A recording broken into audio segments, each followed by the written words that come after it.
안녕하세요. 뉴저지에 산지 20년째인 48세 김선미라고 합니다. 오늘 이렇게 사연을 보내게 된 건 정말 어디서 털어놓을 데가 없어서예요. 작년 가을에 한국에 계시던 저희 어머니를 모셔왔는데 솔직히 말씀드리면 매일이 전쟁 같습니다. 문화 충돌이라는 말로는 부족할 정도로 하루하루가 눈치 보고 조심하고 때로는 서로 상처받는 연속이에요. 처음 어머니를 모셔오게 된 이유부터 말씀드릴게요. 어머니는 74세이신데 아버지가 3년 전에 돌아가신 후로 혼자 지내셨어요. 처음에는 괜찮다고 자기 집에서 잘 지내겠다고 하셨는데 작년 여름부터 건강이 급격히 나빠지셨어요.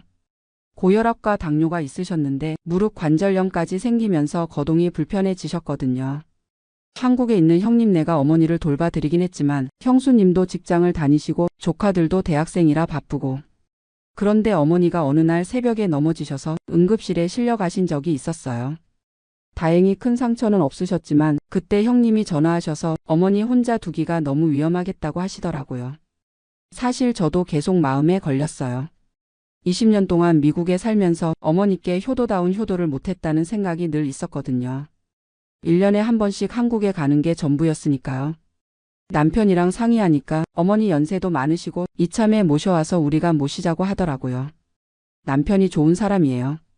20년 전에 결혼할 때부터 어머니를 친어머니처럼 섬겼거든요.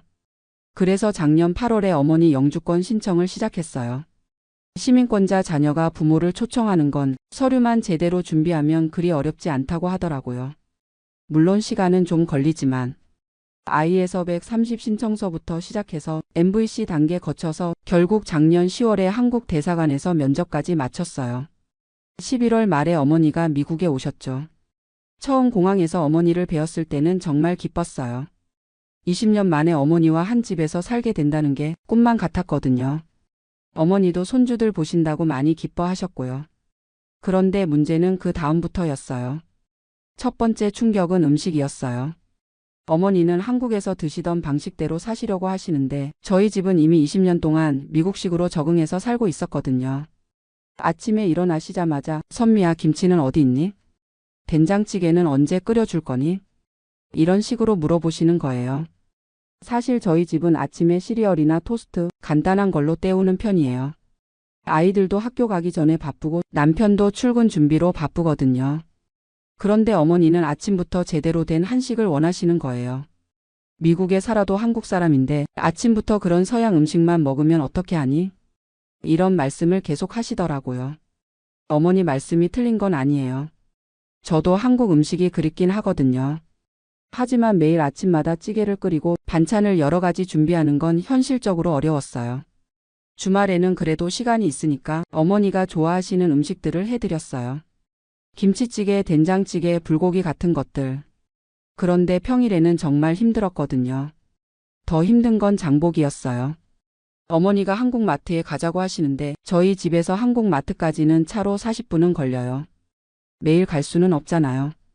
그럼 집 앞 마트에서 사면 되지 않느냐고 하셨는데 미국 마트에서 파는 채소들을 보시고는 이게 무슨 배추냐, 이게 무슨 무냐. 이런 식으로 말씀하시는 거예요. 특히 김치 때문에 정말 힘들었어요.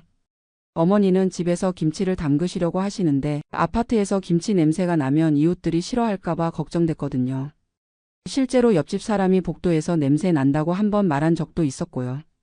그래서 시판 김치를 사드렸는데 이런 게 무슨 김치냐, 맛도 없고 짜기만 하다고 하시면서 결국 베란다에서 몰래 김치를 담그셨어요. 다행히 겨울이라 추워서 냄새가 많이 안 났지만 여름이 되면 어떻게 할지 걱정이에요. 두 번째 문제는 의료 시스템이었어요. 어머니가 고혈압약과 당뇨약을 드셔야 하는데 미국에서는 의사 처방전 없이는 약을 살 수 없잖아요. 한국에서 가져오신 약이 떨어져서 급하게 병원에 모시고 갔는데 의사가 영어로만 설명하니까 어머니가 이해를 못하시는 거예요. 제가 통역을 해드렸지만 의학 용어들은 저도 정확히 모르는 게 많아서 어머니가 답답해 하셨어요. 한국에서는 의사가 이렇게 설명해 주는데 여기는 왜 이렇게 대충대충이냐고 하시면서 더 큰 문제는 의료비였어요. 어머니가 메디케어 자격이 안 되시니까 개인 보험을 들어야 하는데 나이가 많으셔서 보험료가 한 달에 $600가 넘더라고요. 그것도 모자라서 어머니가 한국에서 하시던 대로 침이나 부항 같은 걸 받고 싶어 하시는데 보험이 안 돼서 다 개인 부담이에요. 한 번 가면 $100씩 나가니까 경제적으로도 부담이 되고. 세 번째는 아이들과의 관계였어요. 어머니가 오시기 전에는 손주들과 잘 지내실 거라고 생각했거든요. 1년에 한 번씩 한국 갈 때는 그랬거든요. 그런데 막상 같이 살아보니까 언어 문제가 생각보다 심각했어요. 저희 아이들이 한국어를 어느 정도는 하지만 일상 대화 정도지 깊은 얘기는 힘들거든요. 어머니는 손주들한테 한국의 예의 범절을 가르치시려고 하시는데 아이들은 이해를 못하는 거예요. 할머니한테 두 손으로 인사해야 한다. 어른 앞에서는 다리를 꼬고 앉으면 안 된다. 이런 것들. 아이들 입장에서는 갑자기 모르는 규칙들이 생기니까 불편해 하더라고요. 특히 16살인 큰아들은 맘 와이 더즈 그램 RANDMA 키프티엘 LIN 그램 미워투두? 이런 식으로 저한테 불평하고. 어머니도 답답하셨을 거예요. 손주들이 자기 말을 잘 안 듣고 한국어로 대화하는 것도 힘들어하고. 요즘 아이들은 예의가 없다고 계속 말씀하시더라고요. 가장 힘들었던 건 아이들 교육관이었어요. 어머니는 아이들이 공부를 더 열심히 해야 한다고 생각하시는데 저희는 아이들이 스트레스 받지 않는 선에서 적당히 하면 된다고 생각하거든요. 어머니가 아이들한테 너희는 한국 아이들보다 경쟁이 없어서 좋겠다. 한국 아이들은 밤늦게까지 공부한다. 이런 말씀을 하시니까 아이들이 부담스러워 하더라고요. 네 번째는 사회활동이었어요. 어머니를 한인교회에 모시고 갔는데 거기서 만난 분들과도 잘 안 맞으시더라고요. 여기 사람들은 한국 사람 같지가 않다고 하시면서 말투도 이상하고 생각하는 것도 다르다고 하시는 거예요. 실제로 미국에 오래 산 한국 분들은 한국식 사고방식과 미국식 사고방식이 섞여 있잖아요. 어머니 입장에서는 그게 어색하셨을 거예요. 한인 시니어 센터에도 모시고 갔는데 거기서도 마찬가지였어요. 다른 할머니들과 대화하시다가 이 사람들은 미국에 너무 오래 살아서 한국을 잊었다고 하시더라고요. 그러면서 한국에 있을 때가 좋았다는 말씀을 자주 하시니까 저도 마음이 아팠어요. 어머니 좋으라고 모셔온 건데 오히려 스트레스만 드리는 것 같아서. 다섯 번째는 날씨와 환경이었어요. 뉴저지 겨울이 한국보다 춥잖아요. 어머니가 관절염이 있으셔서 추운 날씨에 더 아프다고 하시는 거예요. 그리고 어디 나가시려고 해도 차 없이는 갈 수 있는 데가 없으니까 답답해 하시더라고요. 한국에서는 지하철이나 버스 타고 어디든 갈 수 있었는데 여기서는 제가 데려다 드려야 하니까. 제가 아이들 학교 보내고 장 보고 집안일 하고 그 사이사이에 어머니 모시고 병원 가고 한인 마트 가고. 솔직히 말하면 하루 24시간이 부족해요. 가장 마음 아픈 건 어머니와 제가 서로 눈치를 보게 됐다는 거예요. 어머니는 제가 귀찮아한다고 생각하시는 것 같고 저는 어머니가 불편해 하신다는 걸 아니까 계속 조심하게 되더라고요. 예를 들어서 어머니가 텔레비전 보실 때 한국 드라마나 뉴스를 보고 싶어 하시는데 아이들은 영어 채널을 보고 싶어 하고 거실이 하나뿐이니까 서로 양보해야 하는데 그런 작은 일들도 스트레스가 되더라고요. 음성 통화도 문제예요. 어머니가 한국에 있는 친구분들과 통화하실 때 시차 때문에 밤늦게 하시는 경우가 많은데 벽이 얇아서 소리가 다 들려요. 아이들이 공부하거나 잠자는 시간인데 어머니한테 조용히 해달라고 말씀드리기도 그렇고. 그리고 어머니가 가끔 한국에 돌아가고 싶다는 말씀을 하세요. 그럴 때마다 제 마음이 무너져 내려요. 어머니 좋으라고 모셔온 건데 오히려 불행하게 만든 것 같아서. 어떨 때는 제가 너무 이기적이었나 싶어요. 제가 편하려고 어머니를 제 생활 방식에 맞추려고 한 건 아닐까. 20년 동안 미국 생활에 익숙해져서 어머니 입장을 충분히 이해하지 못한 것 같기도 하고. 반대로 생각해보면 어머니도 74세의 나이에 완전히 다른 환경에 적응하시는 게 얼마나 힘드시겠어요. 언어도 안 통하고 음식도 다르고 사람들도 다르고. 그래서 요즘은 어떻게 해야 할지 모르겠어요. 어머니를 한국에 다시 보내드릴 수는 없고 그렇다고 지금 상황이 계속되는 것도 힘들고. 남편이랑 상의해서 어머니 방을 따로 마련해 드리기로 했어요. 지금은 거실 소파를 침대로 쓰고 계시는데 그러니까 프라이버시도 없고 어머니도 불편하시고. 그래서 지하실을 개조해서 어머니만의 공간을 만들어 드리려고 해요. 작은 냉장고도 놓고 한국 음식 해 드실 수 있게 간이 주방도 만들고 한국 텔레비전도 설치해 드리고. 비용이 $20,000 정도 들 것 같은데 어머니가 편하게 지내실 수 있다면 그 정도는 감수해야죠. 그리고 한국어를 잘하는 간병인을 찾아보려고 해요. 일주일에 2에서 3번 정도 어머니와 한국말로 대화해드리고 병원 갈 때 통역도 해드리고. 제가 어머니와 24시간 붙어 있으니까 서로 스트레스가 더 심한 것 같아요. 어머니도 딸한테만 의존하시는 게 부담스러우실 것 같고 한인교회에서 어머니 또래 분들을 더 소개해 주기로 했어요. 한국에서 최근에 오신 분들 중에 어머니와 비슷한 상황인 분들이 계시더라고요. 그분들과 친해지시면 한국 얘기도 하시고 덜 외로우실 것 같아요. 아이들한테도 할머니에 대해 다시 설명해 줬어요. 할머니가 우리를 사랑해서 오신 거고 할머니 입장에서는 모든 게 어색하고 힘드시다고. 그러니까 할머니 말씀을 잘 들어야 한다고. 큰아들이 그러더라고요. Mom, I understand grandma and loves us, but it's hard for me too.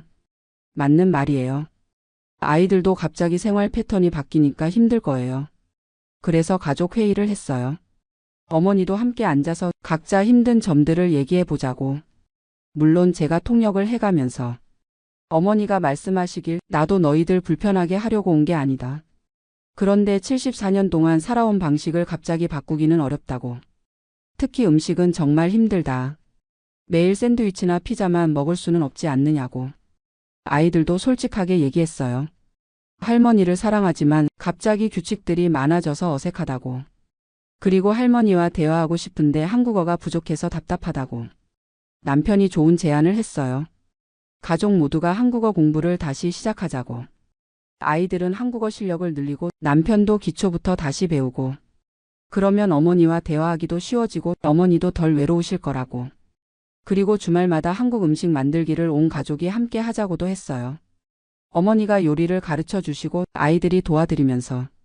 그러면 어머니도 보람을 느끼시고 아이들도 한국 문화를 배울 수 있을 거라고. 실제로 지난 주말에 김치 담그기를 같이 했어요. 어머니가 직접 가르쳐 주시니까 아이들이 신기해하더라고요. 특히 딸아이가 할머니가 요리를 정말 잘하신다고 하면서 한국어로 할머니 고마워요라고 말하니까 어머니가 너무 기뻐하셨어요.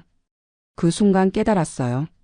문제는 서로 다른 문화가 아니라 서로를 이해하려는 노력이 부족했다는 것을. 어머니는 새로운 환경에 적응하시려고 애쓰고 계시고 저희도 어머니를 이해하려고 노력해야 하는 거죠. 시간이 필요한 일이지 하루아침에 해결될 문제가 아니라는 걸 알았어요. 지금은 조금씩 나아지고 있어요. 어머니도 미국 생활에 조금씩 적응하고 계시고 아이들도 할머니를 더 이해하게 됐고. 물론 아직도 어려운 점들이 많아요. 의료비 문제라든지 언어 장벽 문제라든지. 하지만 가족이 함께 노력하면 분명히 해결할 수 있을 거라고 생각해요. 무엇보다 어머니가 건강하게 오래 사시는 게 중요하니까요. 20년 동안 멀리서만 봤던 어머니와 이제 매일 같이 있을 수 있다는 게 감사해요. 비록 힘들긴 하지만 어머니의 마지막을 함께 할 수 있다는 것, 그리고 아이들이 할머니와 추억을 만들 수 있다는 것. 이런 것들이 모든 어려움을 감수할 만한 가치가 있다고 생각해요. 앞으로도 계속 어려운 일들이 있겠지만 가족이 함께 극복해 나갈 거예요. 어머니도 저희도 서로 조금씩 양보하고 이해하면서. 마지막으로 하고 싶은 말은 비슷한 상황에 계신 분들께 드리는 말인데요. 완벽한 해결책은 없는 것 같아요. 각 가정마다 상황이 다르고 부모님 성격도 다르고. 하지만 중요한 건 서로를 이해하려는 마음이에요. 그리고 시간을 갖고 천천히 적응해 나가는 것. 처음에는 모든 게 어색하고 힘들겠지만 결국은 가족이니까 잘 해나갈 수 있을 거예요. 지금도 어머니가 거실에서 한국 드라마를 보고 계세요. 가끔 웃음소리가 들리면 마음이 따뜻해져요. 어머니가 조금이라도 행복해 하시는 모습을 보면 모든 어려움이 다 보상받는 기분이거든요. 이 사연을 들어주셔서 감사하고 비슷한 상황에 계신 분들께 조금이라도 도움이 됐으면 좋겠어요. 안녕하세요, 여러분. 저는 올해 68세 박정호라고 합니다. 지금 이 순간 호주 시드니에 있는 제 작은 아파트에서 이 이야기를 들려드리고 있어요. 창문 너머로 보이는 시드니 하버브리지를 바라보면서 말이죠. 솔직히 제가 이런 날이 올 거라고는 꿈에도 생각 못했어요. 68세의 암을 완치하고 게다가 호주 영주권까지 받아서 이곳에서 새로운 인생을 시작하게 될 줄이야. 정말 믿기지 않는 일이죠. 처음부터 차근차근 말씀드릴게요. 저는 부산에서 태어나서 30년 넘게 중소기계 회사에서 일했어요. 별로 특별할 것도 없는 평범한 사람이었죠. 아내 순자하고 결혼해서 아들 하나 낳고 그저 성실하게만 살았어요. 큰 욕심도 없었고 그냥 가족들이 건강하고 행복하기만 하면 된다고 생각했거든요. 우리 아들 민수가 10년 전에 호주로 이민을 갔어요. 처음에는 많이 섭섭했죠. 하지만 아들이 선택한 길이니까 응원해 주자고 생각했어요. 그리고 그곳에서 호주 사람인 리사라는 좋은 여자를 만나서 결혼도 하고 손자 2명도 낳았거든요. 2년 전까지만 해도 저는 평범한 은퇴자였어요. 매일 아침 6시에 일어나서 동네 뒷산을 산책하고 오후에는 동네 어르신들과 바둑도 두고 가끔 아들 가족과 화상통화하면서 손자들 얼굴 보는 게 가장 큰 즐거움이었죠. 그런데 2년 전 봄이었어요. 갑자기 배가 아프기 시작했거든요. 처음에는 그냥 체했나 보다 했는데 계속 아픈 거예요. 순자가 병원에 가보자고 해서 동네 병원에 갔는데 거기서 큰 병원으로 가보라고 하더라고요. 큰 병원에서 검사를 받고 나서 의사 선생님이 저를 따로 부르시더라고요. 그때 이미 뭔가 안 좋은 예감이 들었어요. 박정호 환자분 검사 결과 대장암 3기로 진단됩니다. 그 순간 머리가 하얘졌어요. 암이라니. 68세에 암 진단을 받다니. 순자도 옆에서 울음을 터뜨리고 저도 뭐라고 말해야 할지 모르겠더라고요. 의사 선생님이 말씀하시기를 나이가 많으셔서 적극적인 치료는 좀 부담스럽다고 하시는 거예요. 항암 치료를 하면 몸이 많이 힘들 텐데 이 나이에 과연 견딜 수 있겠느냐는 말씀이셨죠. 선생님, 그럼 어떻게 해야 하나요? 일단 수술을 해보겠지만 나이를 고려해서 최소한으로만 하겠습니다. 항암 치료는? 일단 수술 후 상태를 보고 결정하죠. 그 말투에서 이미 포기하는 분위기가 느껴졌어요. 나이가 많으니까 어차피 오래 못 살 거라는 식으로 들렸거든요. 물론 의사 선생님 나름대로는 현실적인 판단을 하신 거겠지만 그때 저는 정말 화가 났어요. 집에 와서 아들한테 전화를 했어요. 민수가 전화를 받자마자 제가 울음부터 터뜨렸어요. 아빠 왜 그러세요? 무슨 일이에요? 민수야, 아빠가 암에 걸렸다. 전화 너머로 한동안 아무 소리가 안 들렸어요. 그러더니 민수가 떨리는 목소리로 물어보더라고요. 아빠 몇 기예요? 어디 암이에요? 상황을 자세히 설명해 주니까 민수가 갑자기 이렇게 말하는 거예요. 아빠 호주로 오세요. 여기서 치료 받으세요. 뭔 소리야? 내가 영어도 못하는데 어떻게 외국에서 병원을 다녀? 아빠, 여기 의료 시스템이 정말 좋아요. 나이 때문에 치료를 포기하지 않아요. 리사가 간호사였거든요. 리사가 도와줄 수 있어요. 며느리 리사가 간호사였다는 건 알고 있었지만 설마 제가 외국에서 치료를 받을 거라고는 생각도 못했죠. 민수가 계속 설득했어요. 호주에서는 나이에 상관없이 최선의 치료를 해준다고, 정부에서 의료비 지원도 많이 해준다고. 특히 암 환자들한테는 정말 잘해준다고 하더라고요. 순자랑 이틀 동안 고민했어요. 언어 문제도 걱정되고 돈도 많이 들 것 같고 무엇보다 나이 많은 사람이 외국에서 고생하는 게 맞나 싶었거든요. 그런데 결정적인 순간이 있었어요. 한국 병원에서 수술 전 상담을 받는데 젊은 의사가 이렇게 말하더라고요. 어르신, 솔직히 말씀드리면 이 나이에 완치를 기대하기는 어렵습니다. 그냥 편안하게 지내시는 것도 하나의 방법이에요. 그 순간 정말 화가 머리끝까지 났어요. 68세가 그렇게 늙은 나이인가요? 아직 더 살고 싶은데 손자들 크는 것도 보고 싶은데 벌써 포기하라고 하다니. 그날 밤 순자한테 말했어요. 순자야, 호주로 가자. 우리 거기서 한번 해보자. 당신이 결정한 거면 나도 따라갈게요. 다음 날 바로 민수한테 전화했어요. 호주로 가겠다고 모든 걸 준비해 달라고. 민수가 얼마나 기뻐했는지 몰라요. 바로 관광비자 신청을 도와주고 제 의료 기록들을 영어로 번역하는 것도 다 알아봐 주더라고요. 한 달 후에 저희는 시드니 공항에 도착했어요. 10시간 넘는 비행기 여행이 힘들긴 했지만 아들과 며느리 그리고 손자들이 마중 나와서 반겨주니까 용기가 났어요. 그런데 막상 호주에 와보니까 현실이 만만치 않더라고요. 일단 모든 게 영어였거든요. 병원 가서도 뭔 말인지 하나도 못 알아듣겠고 의사 선생님이 뭐라고 하는지도 모르겠고. 처음에 갔던 병원에서도 좀 차가운 반응이었어요. 관광객이 암 치료를 받으러 왔다고 하니까 의료진들이 좀 의아해 하더라고요.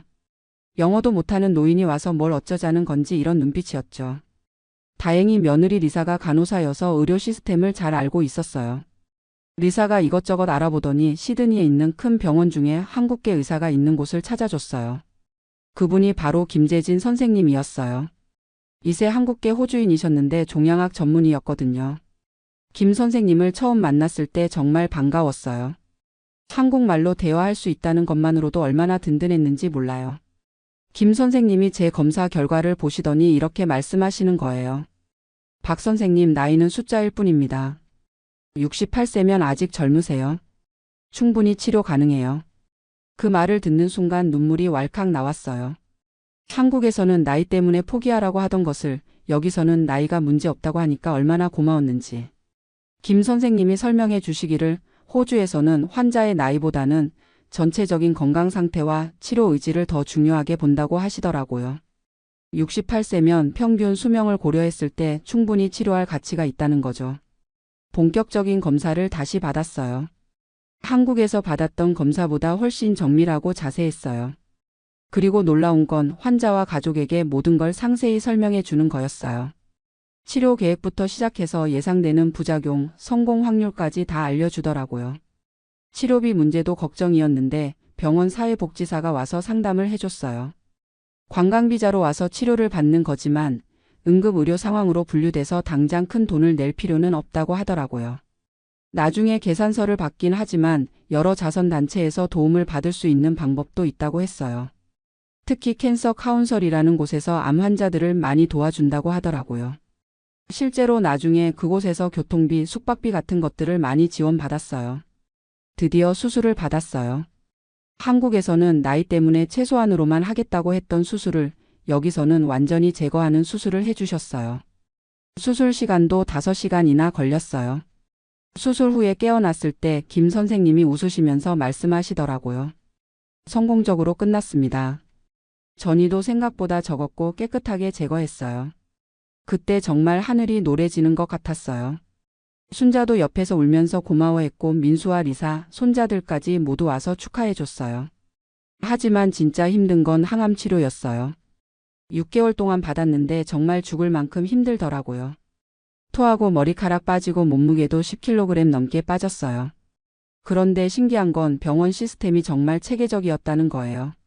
항암 치료 받을 때마다 간호사들이 상태를 꼼꼼히 체크해주고 부작용이 심하면 바로 의사에게 연결해주고 심리 상담사도 와서 정신적으로 도와주고 가장 힘들었을 때 한국계 환자 모임도 만났어요.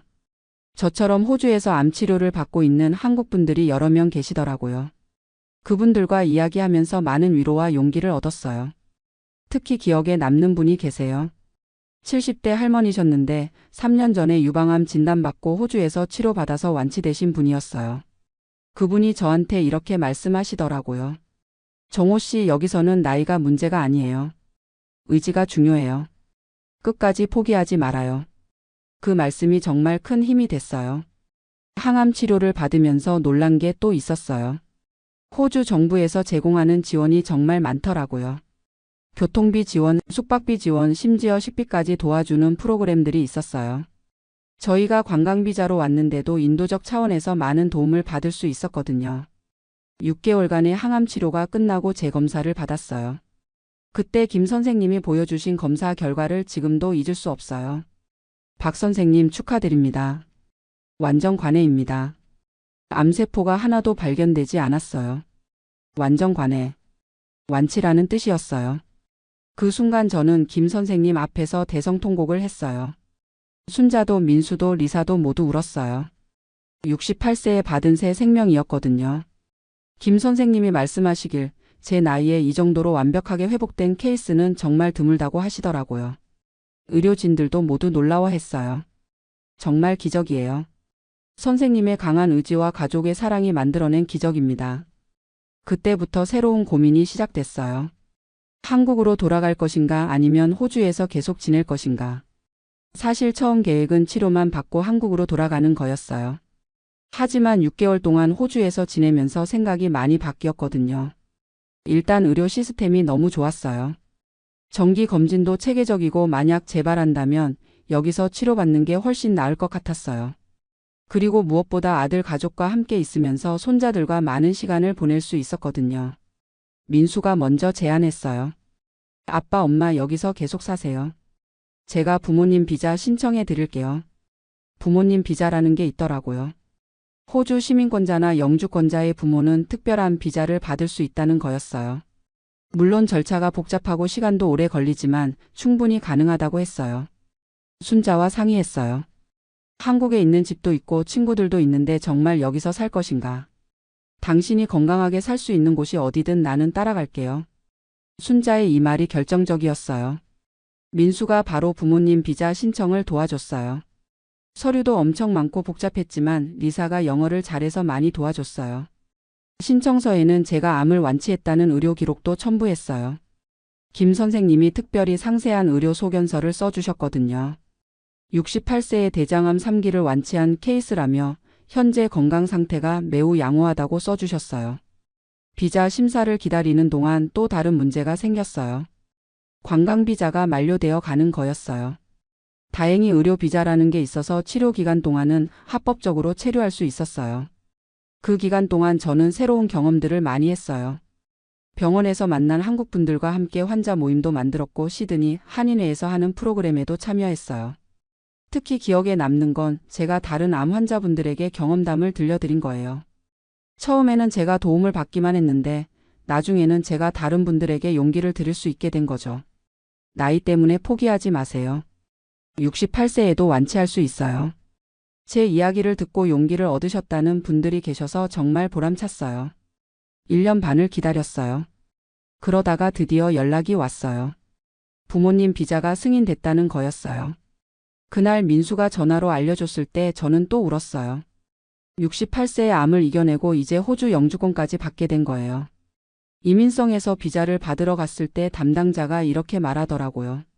미스터 파크 칸그레 RATUL ATIONS YOUR이 now a permanent resident of AUSTRLI요. 영어는 잘 못 알아듣지만 그 의미는 정확히 알 수 있었어요. 이제 저는 호주 영주권자가 된 거였어요. 첫 번째 영주권 카드를 받았을 때 정말 감격스러웠어요. 68세의 새로운 나라의 영주권자가 되다니 꿈같은 일이었죠. 지금은 호주에서 정착한 지 2년이 넘었어요. 매달 정기 검진을 받고 있는데 계속 좋은 결과가 나오고 있어요. 김 선생님이 5년만 더 이 상태를 유지하면 완전히 완치됐다고 볼 수 있다고 하시더라고요. 호주 생활도 많이 적응했어요. 영어는 아직도 서툴지만 기본적인 대화는 할 수 있게 됐어요. 손자들이 영어 선생님이 되어줘서 조금씩 늘고 있거든요. 메더케어 카드도 받았어요. 이제 정기 검진이나 병원비 걱정을 안 해도 돼요. 정말 든든한 시스템이에요. 요즘은 시드니 한인회에서 하는 노인 프로그램에도 참여하고 있어요. 저처럼 나이 드신 분들과 함께 운동도 하고 여행도 다니고 봉사활동도 해요.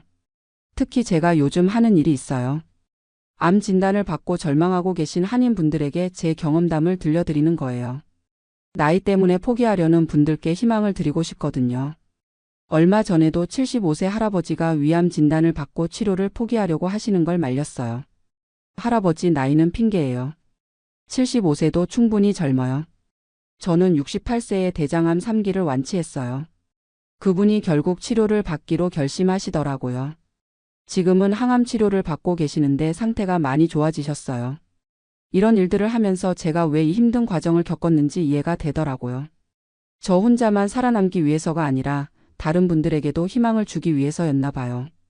순자도 호주 생활에 잘 적응했어요. 리사가 정말 좋은 며느리거든요. 시어머니를 친어머니처럼 모셔줘요. 언어가 달라도 마음은 통하더라고요.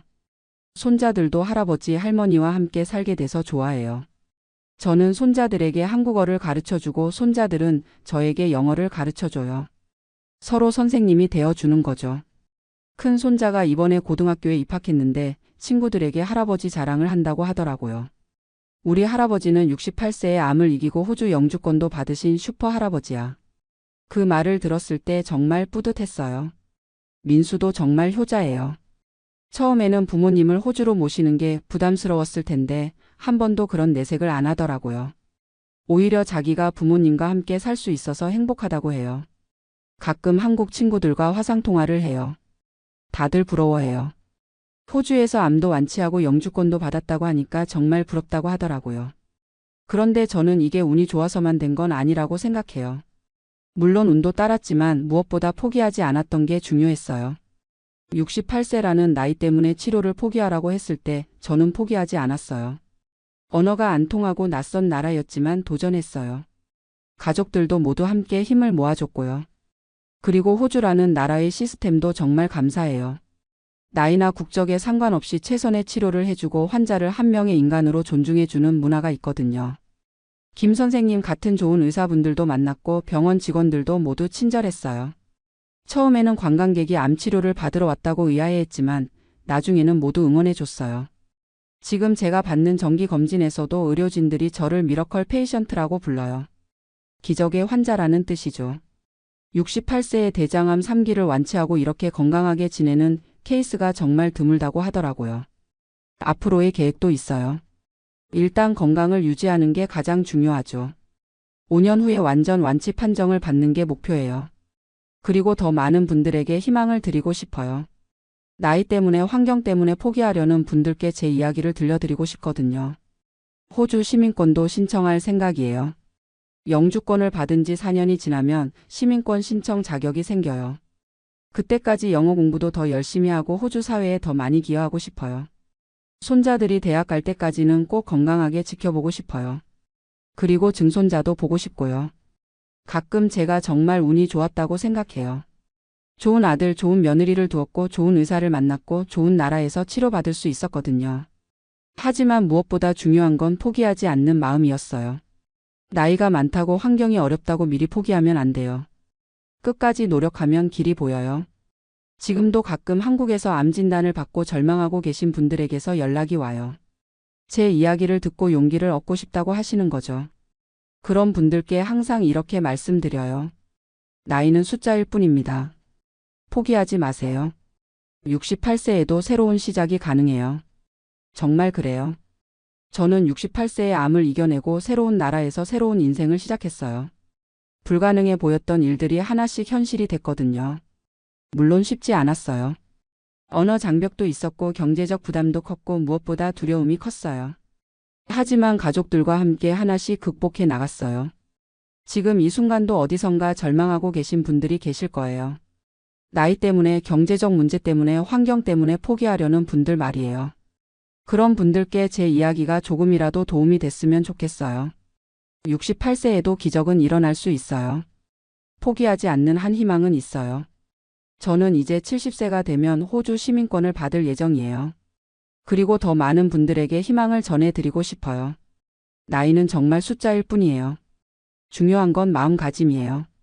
새로운 도전을 두려워하지 말고 가족과 함께 힘을 모으면 어떤 어려움도 이겨낼 수 있어요. 저는 68세에 받은 새 생명을 소중히 여기며 앞으로도 감사한 마음으로 하루하루를 살아갈 거예요. 여러분도 어떤 어려움에 처해 계시더라도 포기하지 마세요. 끝까지 노력하면 반드시 길이 열려요. 감사합니다. 안녕하세요. 저는 올해 62세이고 지금은 부산에 살고 있습니다. 사실 이 이야기를 누군가에게 털어놓기가 쉽지 않았어요. 아직도 주변 사람들은 제가 호주에서 잘 살고 있는 줄 알거든요. 소셜연금 받으면서 골드코스트 바닷가에서 여유롭게 지내고 있다고 생각하고 있을 거예요. 하지만 실제로는 작년 말에 몰래 돌아왔습니다. 아무에게도 말하지 않고 밤비행기를 타고 인천공항으로 돌아왔어요. 정말 창피하고 부끄러웠거든요. 그렇게 큰 소리치며 떠났는데 1년도 안 되어서 꼬리 빼고 도망치듯 돌아온 게 말이 되나요? 처음 호주행을 결심했을 때만 해도 모든 게 장밋빛이었어요. 제가 30년 넘게 다닌 중견 제조업체에서 부장으로 정년퇴직을 하면서 받은 퇴직금이 1억 5천만 원, 그리고 국민연금 월 120만 원, 여기에 부산 연제구에 있던 34평 아파트를 팔아서 나온 돈이 8억 2천만 원이었거든요. 그때만 해도 이 정도면 호주에서 충분히 살 수 있을 거라고 생각했어요. 특히 아내가 몇 년 전부터 계속 호주 이민을 이야기했었거든요.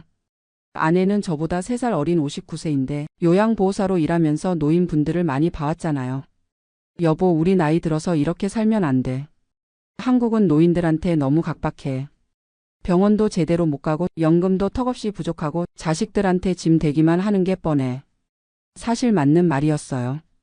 저희 아버지도 치매로 몇 년간 고생하시다가 돌아가셨는데 그때 간병비만 월 200만 원씩 나가더라고요. 제가 아무리 회사에서 부장이라고 해도 그런 돈을 계속 댈 수는 없었거든요. 그래서 아내 말에 점점 마음이 기울기 시작했어요. 유튜브에서 호주 은퇴 이민 관련 영상들을 찾아보기 시작했고 정말 좋아 보이더라고요. 골드코스트에서 월 300만 원으로 여유롭게 사는 법. 호주 의료 시스템 한국과는 차원이 달라. 소셜연금까지 받으면 노후 걱정 끝. 이런 제목들에 완전히 빠져들었죠. 영상을 볼 때마다 가슴이 뛰었어요. 파란 바다, 깨끗한 공기, 여유로운 생활. 특히 의료 시스템 이야기가 제일 매력적이었어요. 메디케어라고 해서 영주권자나 시민권자는 병원비를 거의 안 낸다고 하더라고요. 한국처럼 이것저것 따져가며 보험 적용 안 되는 것 때문에 스트레스 받을 일도 없고 지피라고 하는 가정의한테 가면 웬만한 건 다 해결된다고 하니까요. 아내도 완전히 들떠 있었어요. 여보, 우리 나이에 새로운 도전해보자. 어차피 여기서도 외롭게 늙어갈 것, 그럼 바다 보면서 늙어가자. 그렇게 해서 2022년 말부터 본격적으로 준비를 시작했어요. 투자 이민으로 가기로 했거든요. 호주 정부에서 일정 금액을 투자하면 영주권을 주는 제도였는데 저희 나이에는 그게 가장 확실한 방법이라고 하더라고요. 이민 컨설팅 업체를 통해서 모든 걸 진행했는데 정말 복잡하더라고요. 서류 준비하는 것만 해도 몇 개월이 걸렸어요. 건강검진, 경력증명, 재정증명, 범죄 경력 조회까지. 그리고 가장 중요한 건 투자금이었죠. 150만 호주 달러를 투자해야 한다고 하더라고요. 우리 돈으로 약 13억 원 정도였는데 아파트 판 돈에 퇴직금 그리고 그동안 모아둔 예금까지 다 털어서 겨우 마련했어요. 이게 마지막 기회야. 이번에 실패하면 정말 한국에서 쪼그라들며 살아야 해. 그런 각오로 모든 걸 걸었죠. 드디어 2023년 3월에 출국했어요. 인천공항에서 골드코스트행 비행기를 탈 때의 그 설렘을 지금도 잊을 수가 없어요. 이제 정말 새로운 인생이 시작이야. 골드코스트 공항에 도착했을 때 정말 영화 같더라고요. 3월이니까 호주는 가을이었는데 한국의 늦봄 같은 날씨였어요. 하늘은 파랗고 공기는 맑고 모든 게 완벽해 보였어요. 첫 한 달은 호텔에서 지내면서 집을 알아봤어요. 이민 컨설팅 업체에서 소개해준 부동산 에이전트와 함께 여러 집을 봤는데 정말 깔끔하고 좋더라고요.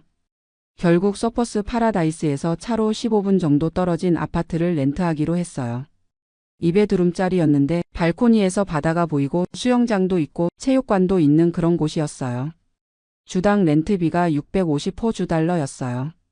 우리 돈으로 월 350만 원 정도였는데 그때는 한국에서 강남 아파트 월세보다 싸네라고 생각했어요. 첫 몇 개월은 정말 신혼여행 온 기분이었어요. 매일 바닷가 산책하고 쇼핑몰도 구경하고 골드코스트 곳곳을 돌아다니면서 구경했거든요. 정말 잘했다. 이런 곳에서 살 수 있다니. 아내도 완전히 들떠 있었어요. 매일 사진 찍어서 한국 친구들한테 보내고 호주 와서 완전 힐링하고 있어라면서 자랑하고 다녔거든요. 그런데 한 3개월쯤 지나니까 서서히 현실이 보이기 시작했어요. 가장 먼저 느낀 건 물가였어요. 장 보러 우로스나 콜스 같은 대형 마트에 가면 정말 깜짝 놀랄 정도로 비싸더라고요. 사과 한 개가 2호주 달러, 우리 돈으로 1,300원이에요. 한국에서는 500원 정도 하는 걸 말이에요. 고기도 엄청 비쌌어요. 소고기 500g에 20호주 달러, 우리 돈으로 13,000원 정도였거든요. 그것도 한국처럼 먹기 좋게 썰어 놓은 게 아니라 덩어리째 파는 거라서 직접 썰어야 하고요.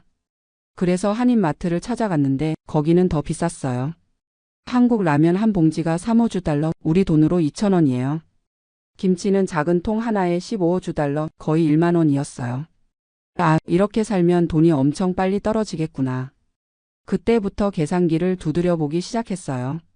렌트비 월 350만 원, 생활비 월 400만 원 정도, 여기에 각종 공과금이나 기타 비용까지 하면 월 800만 원은 좋게 나가더라고요. 그런데 수입은 없잖아요.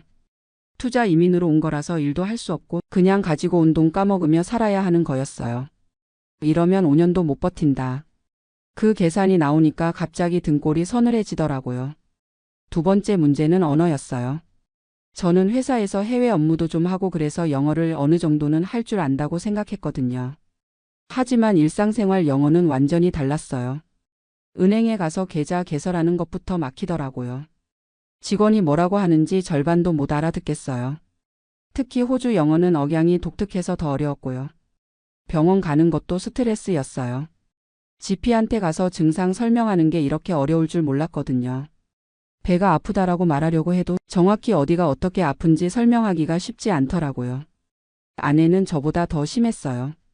아예 영어를 못하거든요. 그래서 어디를 가든 제가 다 통역해줘야 했어요. 마트에서 직원한테 뭔가 물어보는 것도 택시 타고 가는 것도 모든 게 제 몫이었죠. 여보 미안해. 내가 영어를 좀 배워야겠어. 아내가 미안해하는 모습을 보니까 더 안쓰럽더라고요.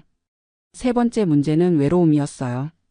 처음에는 새로운 환경이 신기해서 괜찮았는데 시간이 지날수록 사람이 그리워지더라고요.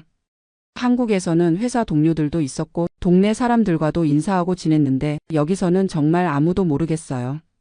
한인 커뮤니티도 찾아가 봤어요. 골드코스트 한인회 같은 데 나가서 사람들을 만나려고 했는데 뭔가 어색하더라고요. 대부분 젊은 사람들이나 아이가 있는 가족들이었고 저희 같은 은퇴 부부는 별로 없었어요. 그리고 한인 커뮤니티 내에서도 묘한 계급이 있더라고요. 의사나 변호사 같은 전문직, 성공한 사업가들은 한 그룹이고 저희 같은 일반인들은 또 다른 그룹이고 우리는 여기서도 외톨이구나. 그런 생각이 들면서 점점 더 위축되기 시작했어요. 네 번째 문제는 의료 시스템이었어요.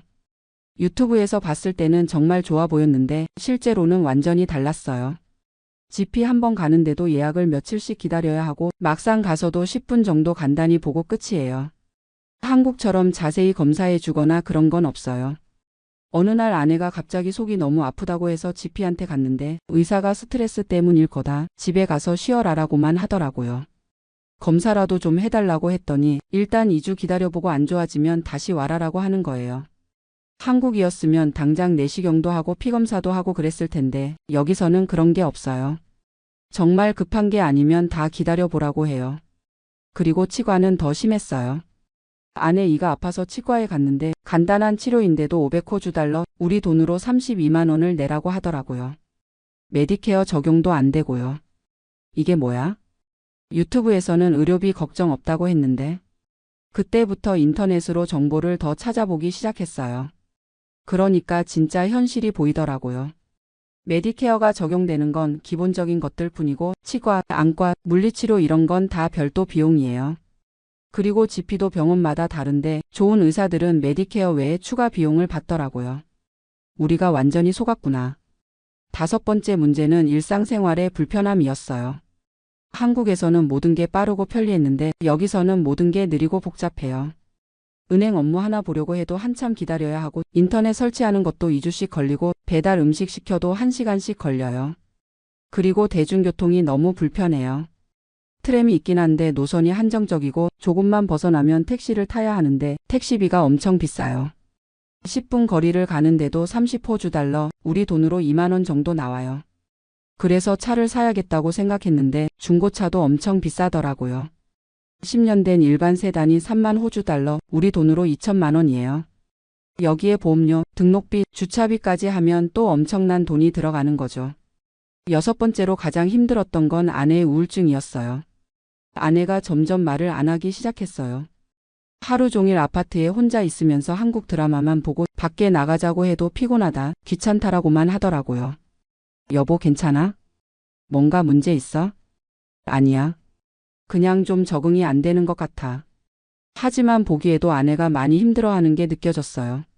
한국에서는 그래도 친구들도 있었고 요양보호사 일도 하면서 보람도 느꼈는데 여기서는 정말 할 일이 없거든요. 영어도 못하니까 사람들과 대화도 못하고 그냥 저만 바라보고 살아야 하는 상황이었어요. 내가 아내를 불행하게 만들고 있구나. 그 생각이 들면서 저도 점점 우울해지기 시작했어요. 일곱 번째 문제는 미래에 대한 불안이었어요. 돈은 계속 나가는데 들어오는 건 없고 나이는 먹어가는데 언어는 늘지 않고 친구는 사귀기 어렵고 의료 시스템은 불안하고 이렇게 살다가 진짜 돈 다 떨어지면 어떻게 하지? 나이 70 넘어서 다시 한국 가서 뭘 할 수 있을까? 그런 생각들이 밤마다 저를 괴롭혔어요. 한국에 있는 아들에게 전화해 봤어요. 아들은 서울에서 직장을 다니고 있는데 아빠 어때? 호주 생활 재밌어? 라고 물어보더라고요. 응 좋아.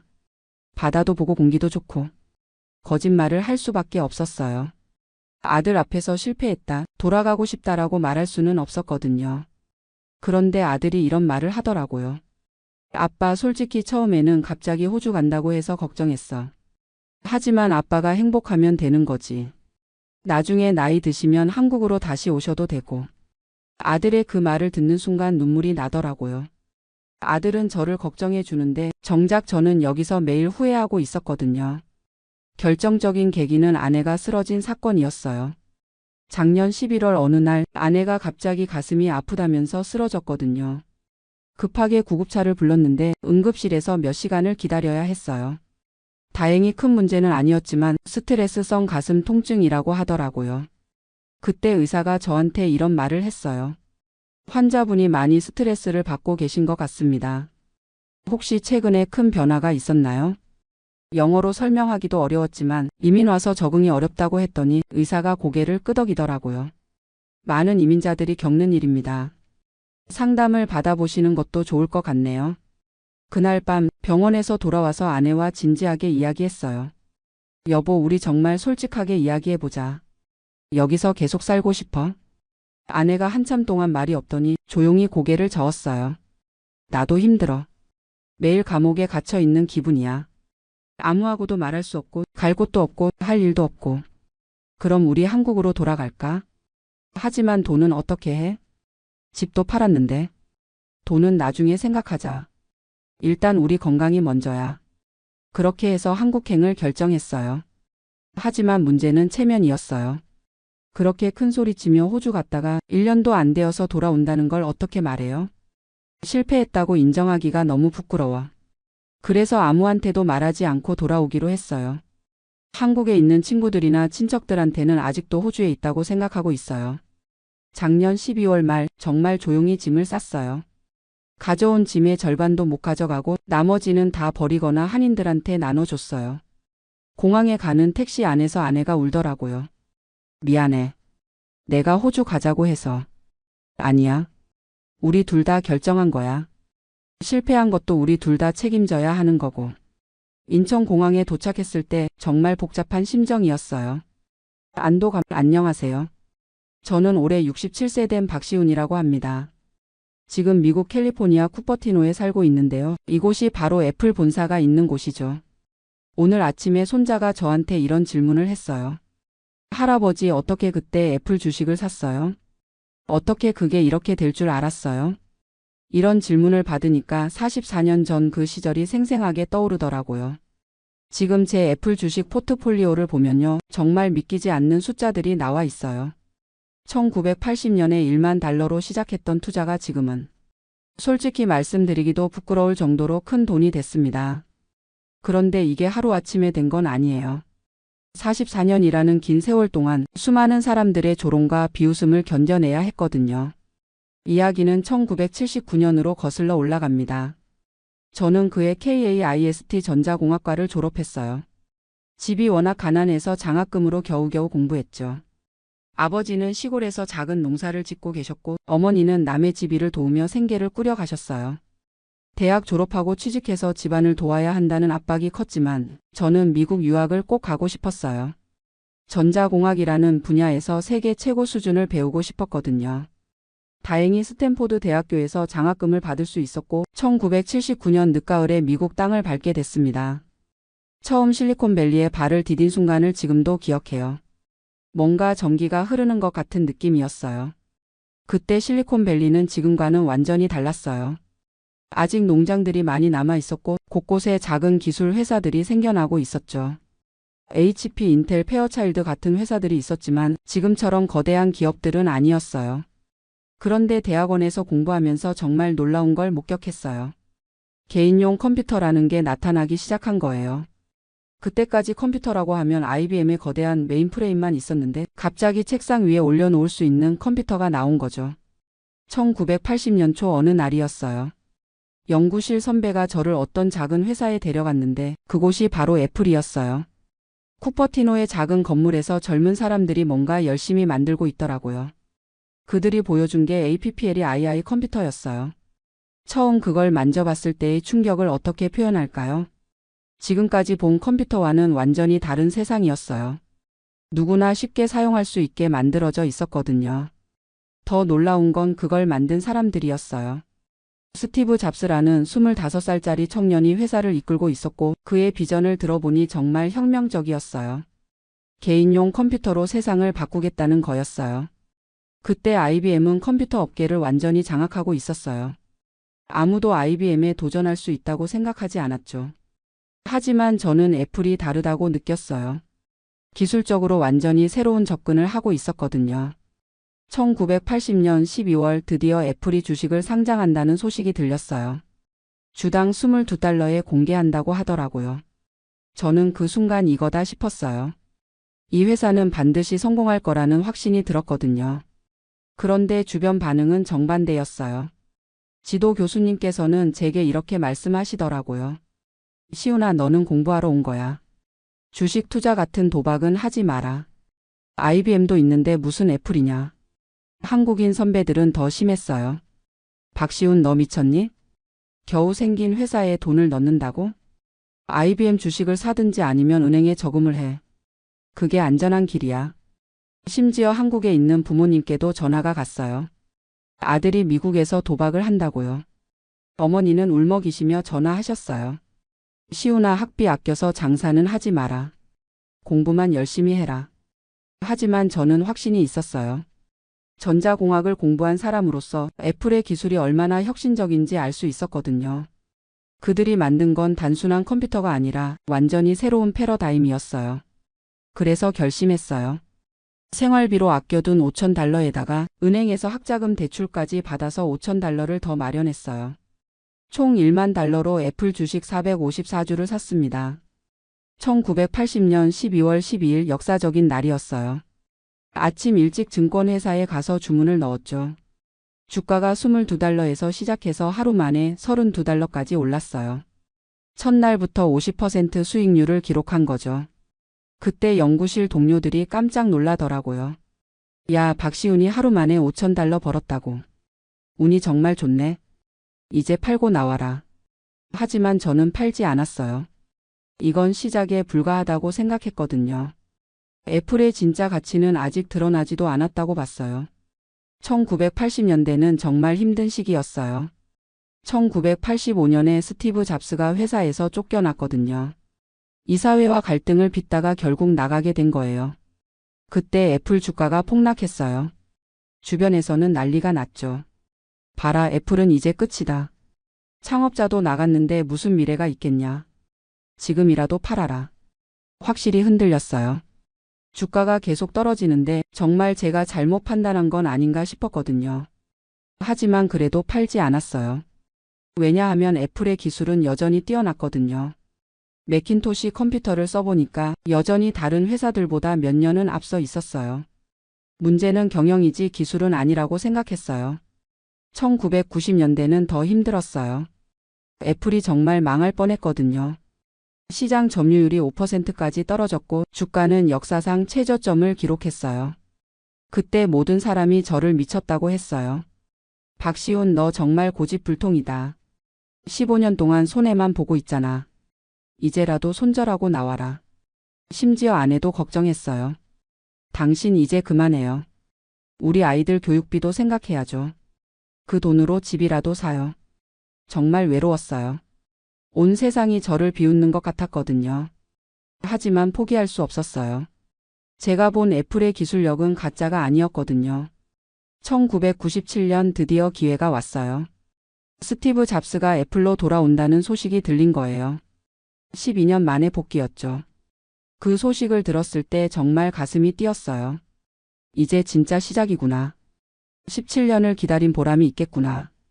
그런 생각이 들었어요. 1998년에 아이맥이 나왔어요. 반투명한 컬러풀한 디자인의 컴퓨터였는데 완전히 새로운 바람을 일으켰어요. 애플 주가가 서서히 오르기 시작했죠. 2001년에는 아이팟이 나왔어요. 음악을 1,000곡이나 담을 수 있는 작은 기계였죠. 이때부터 애플이 완전히 달라졌어요. 단순한 컴퓨터 회사가 아니라 라이프 스타일을 바꾸는 회사가 된 거예요. 그때 처음으로 제 투자 가치가 원금을 넘어섰어요. 21년 만에 드디어 수익이 난 거죠. 아내가 그제서야 인정하더라고요. 당신이 옳았네요.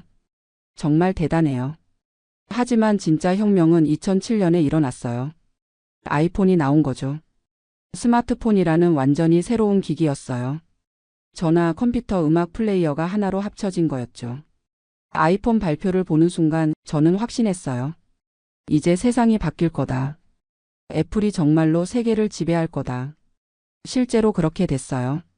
아이폰이 나온 이후 애플 주가가 로켓처럼 치솟았어요. 제 포트폴리오 가치가 기하급수적으로 늘어났죠. 2010년에 드디어 억대 자산가가 됐어요. 1만 달러로 시작한 투자가 30년 만에 100배가 된 거예요. 그때 정말 감격스러웠어요. 30년 동안의 고생이 헛되지 않았구나. 그런데 더 놀라운 일이 기다리고 있었어요. 아이패드, 애플워치가 계속 나오면서 주가가 계속 올랐거든요. 지금은 처음 투자금의 몇천 배가 됐어요. 가장 기분 좋았던 건 과거에 저를 비웃던 사람들의 변화였어요. 예전에 저를 미쳤다고 하던 선배가 전화를 했어요. 시훈아, 미안하다. 내가 옳았구나. 어떻게 그걸 알았니?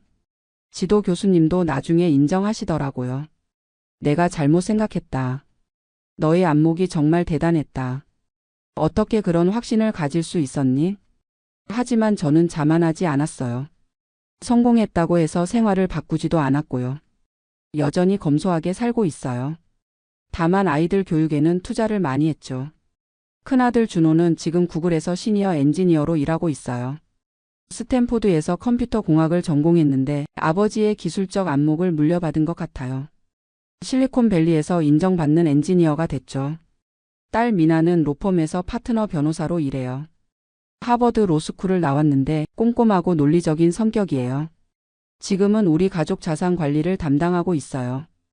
두 아이 모두 성공해서 정말 뿌듯해요. 교육에 투자한 보람이 있는 것 같아요. 이제 3세대가 모두 풍요롭게 살 수 있게 됐거든요. 저는 투자할 때 몇 가지 원칙이 있어요. 첫째, 기술을 이해해야 한다는 거예요. 저는 전자공학을 전공했기 때문에 애플의 기술이 얼마나 혁신적인지 알 수 있었어요. 둘째, 장기적 관점으로 봐야 한다는 거예요. 단기적인 주가 변동에 휘둘리면 안 돼요. 정말 좋은 회사라면 시간이 지날수록 가치가 증명되거든요. 셋째, 군중 심리를 거스를 용기가 있어야 해요. 모든 사람이 반대할 때 투자해야 진짜 수익을 볼 수 있어요. 남들과 똑같이 하면 평범한 결과밖에 얻을 수 없거든요. 지금도 저는 계속 투자하고 있어요. 애플뿐만 아니라 다른 기술 회사들도 보고 있고요. 인공지능, 전기차, 우주항공 분야에 관심이 많아요. 요즘 젊은 분들에게 하고 싶은 말이 있어요. 투자라는 건 단순히 돈을 버는 게 아니에요. 미래를 보는 안목을 기르는 거예요. 어떤 기술이 세상을 바꿀지 공부하고 그 변화에 함께하는 거죠. 많은 사람들이 저에게 물어봐요. 다음 애플은 어떤 회사일까요? 어떤 주식을 사야 할까요? 하지만 저는 단순한 종목 추천은 하지 않아요. 대신 이렇게 말해요. 기술을 공부하세요. 세상이 어떻게 변화하고 있는지 관찰하세요. 그리고 정말 확신이 설 때만 투자하세요. 지금 생각해보니 1980년 그때가 정말 특별한 시기였어요. 개인용 컴퓨터가 막 등장하던 때였거든요. 지금으로 치면 인공지능이 막 시작되는 시기와 비슷해요. 그때 애플에 투자한 거는 운이 아니었어요. 충분한 공부와 확신이 있었기 때문이에요. 전자공학을 전공한 사람으로서 기술의 방향을 읽을 수 있었거든요. 물론 44년이라는 긴 시간이 필요했어요.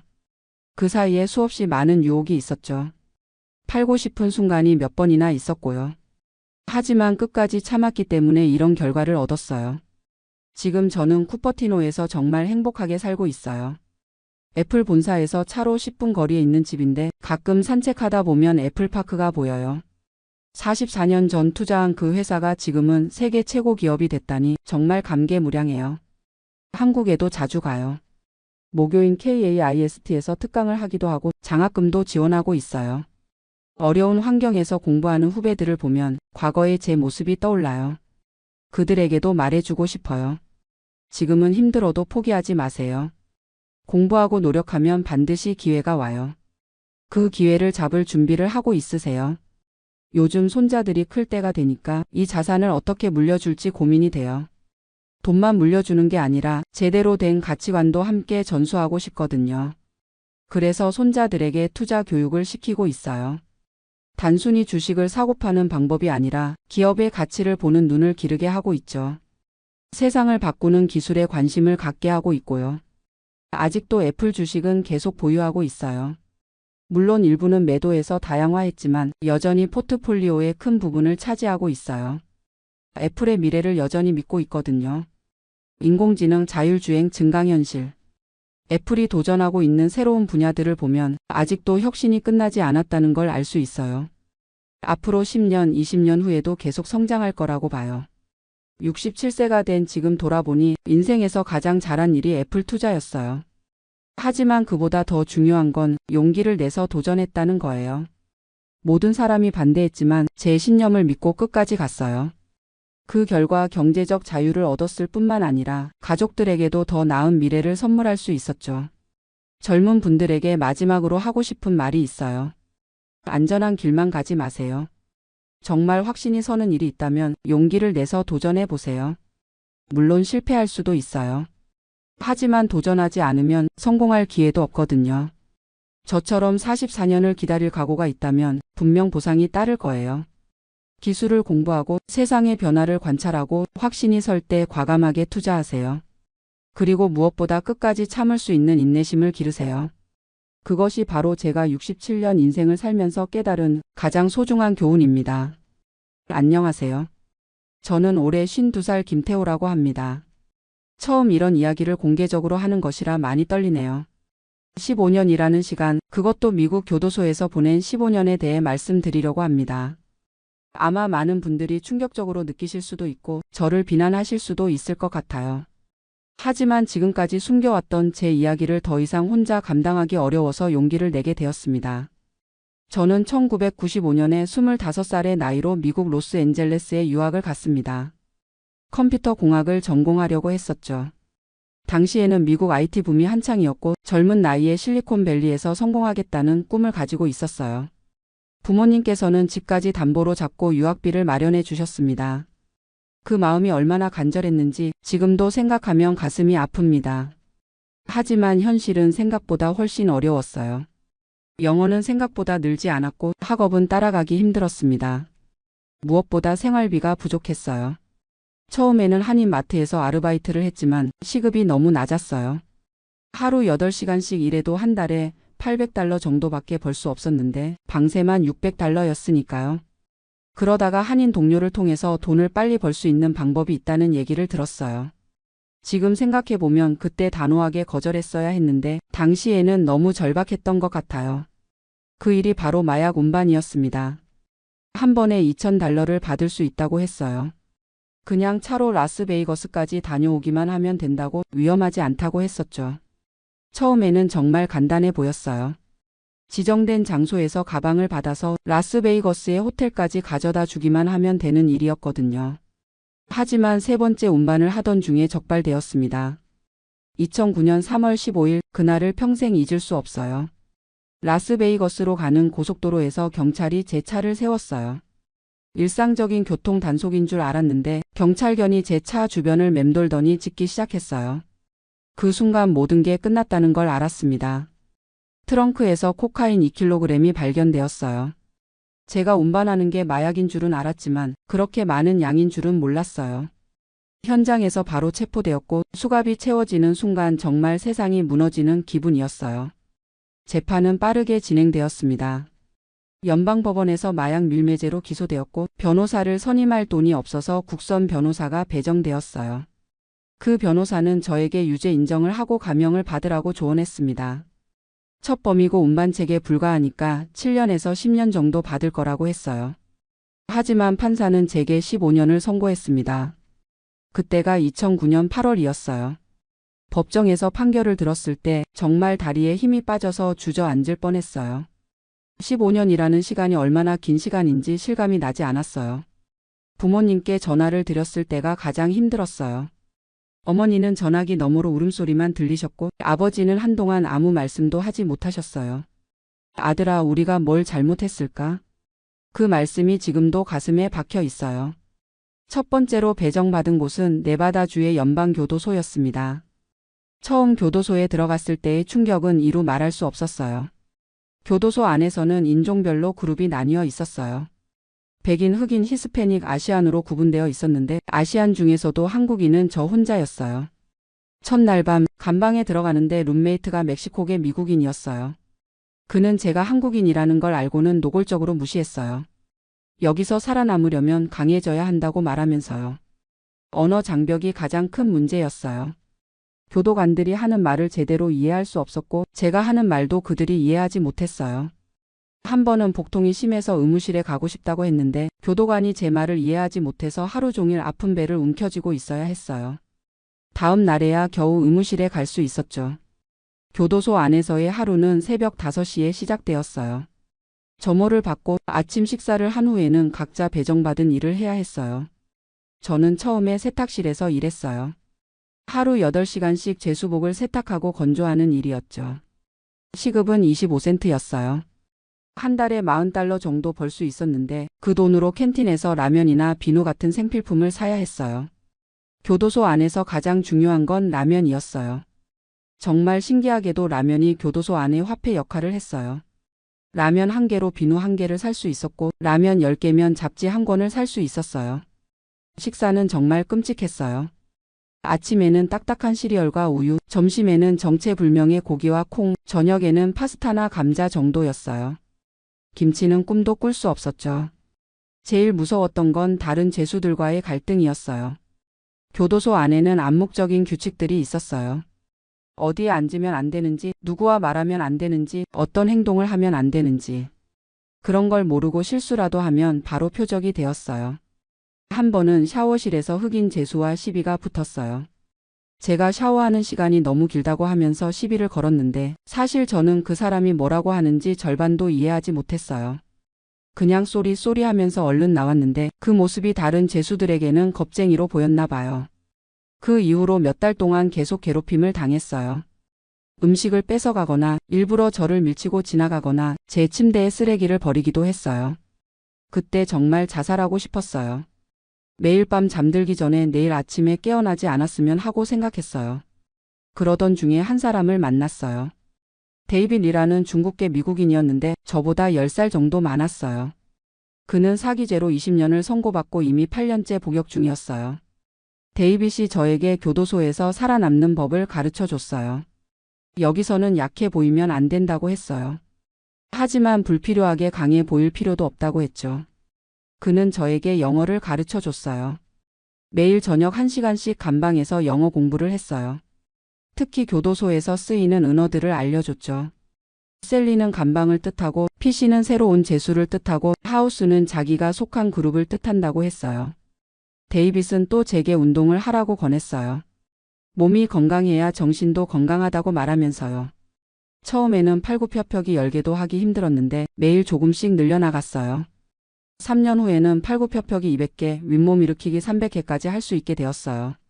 운동을 하면서 몸이 단단해지니까 다른 죄수들도 저를 함부로 대하지 않게 되었어요. 하지만 가장 힘든 건 가족과의 연락이었어요. 전화를 걸 수 있는 시간이 정해져 있었고 한 번에 15분밖에 통화할 수 없었어요. 게다가 분당 5달러씩 나가는 비싼 요금 때문에 자주 전화할 수도 없었어요. 부모님과 통화할 때마다 가슴이 찢어지는 것 같았어요. 어머니는 항상 아들아 잘 먹고 있니? 하고 물어보셨는데 잘 먹고 있어요라고 대답하는 게 너무 힘들었어요. 면회는 한 달에 한 번만 가능했는데 부모님이 한국에서 오시기는 너무 어려운 일이었죠. 그래서 15년 동안 단 2번만 면회를 받았어요. 한 번은 수감 3년 차에 부모님이 오셨고 또 한 번은 10년 차에 동생이 왔어요. 부모님이 오셨을 때를 잊을 수 없어요. 면회실에서 유리창 너머로 마주 앉았는데 아버지의 머리가 완전히 하얗게 새어 있었어요. 어머니는 제게 손을 내밀려고 하다가 유리창에 부딪혔어요. 그때 어머니가 미안하다 아들아. 엄마가 미안해라고 말씀하시는데 왜 어머니가 미안하다고 하시는지 이해할 수 없었어요. 잘못한 건 저인데. 그 면회 이후로 한동안 정말 폐인이 되었어요. 아무것도 하기 싫고 운동도 그만두고 하루 종일 침대에만 누워 있었어요. 그때 데이빗이 저를 다시 일으켜 세워줬어요. 내 부모님이 원하는 게 이런 모습일까? 라고 물어보면서요. 내가 포기하면 너희 부모님도 포기하게 된다고 했어요. 그래서 다시 마음을 다잡았어요. 영어 공부를 더 열심히 하고 운동도 다시 시작했어요. 5년 차부터는 교도소 내 도서관에서 일할 수 있게 되었어요. 그곳에서 정말 많은 책을 읽었어요. 하루에 한 권씩은 읽었던 것 같아요. 처음에는 그림이 많은 어린이 책부터 시작했어요. 영어 실력이 늘면서 점점 어려운 책들을 읽을 수 있게 되었죠. 특히 자기계발서를 많이 읽었어요. 7해버츠 어브 하이그램 HLY 이펙티브 피펄, 싱크 언드 그로 리치, 더 파워 어브 파저티브 싱킹그램 같은 책들이요. 그 책들을 읽으면서 제 인생을 되돌아보게 되었어요. 왜 이런 선택을 했는지, 앞으로 어떻게 살아야 할지 고민하게 되었죠. 8년 차에는 컴퓨터 수업을 들을 수 있게 되었어요. 일주일에 2시간씩이었지만 마이크로소프트 오피스 프로그램들을 배울 수 있었어요. 원래 컴퓨터 전공이었기 때문에 금방 익혔죠. 10년 차부터는 다른 재수들에게 컴퓨터를 가르치는 일을 했어요. 영어도 많이 늘었고 사람들과 소통하는 것도 자연스러워졌어요. 그때부터 제가 달라지기 시작했다고 생각해요. 더 이상 피해자 의식에 사로잡혀 있지 않고 제 삶을 주도적으로 살아가려고 노력했어요. 12년 차에는 교도소 내에서 고등학교 검정고시를 봤어요. 미국에서는 GED라고 하는데 고등학교 졸업장과 같은 효력을 가지고 있어요. 그 시험을 통과한 후에는 대학 과정도 들을 수 있게 되었어요. 통신대학이었지만 경영학을 전공할 수 있었어요.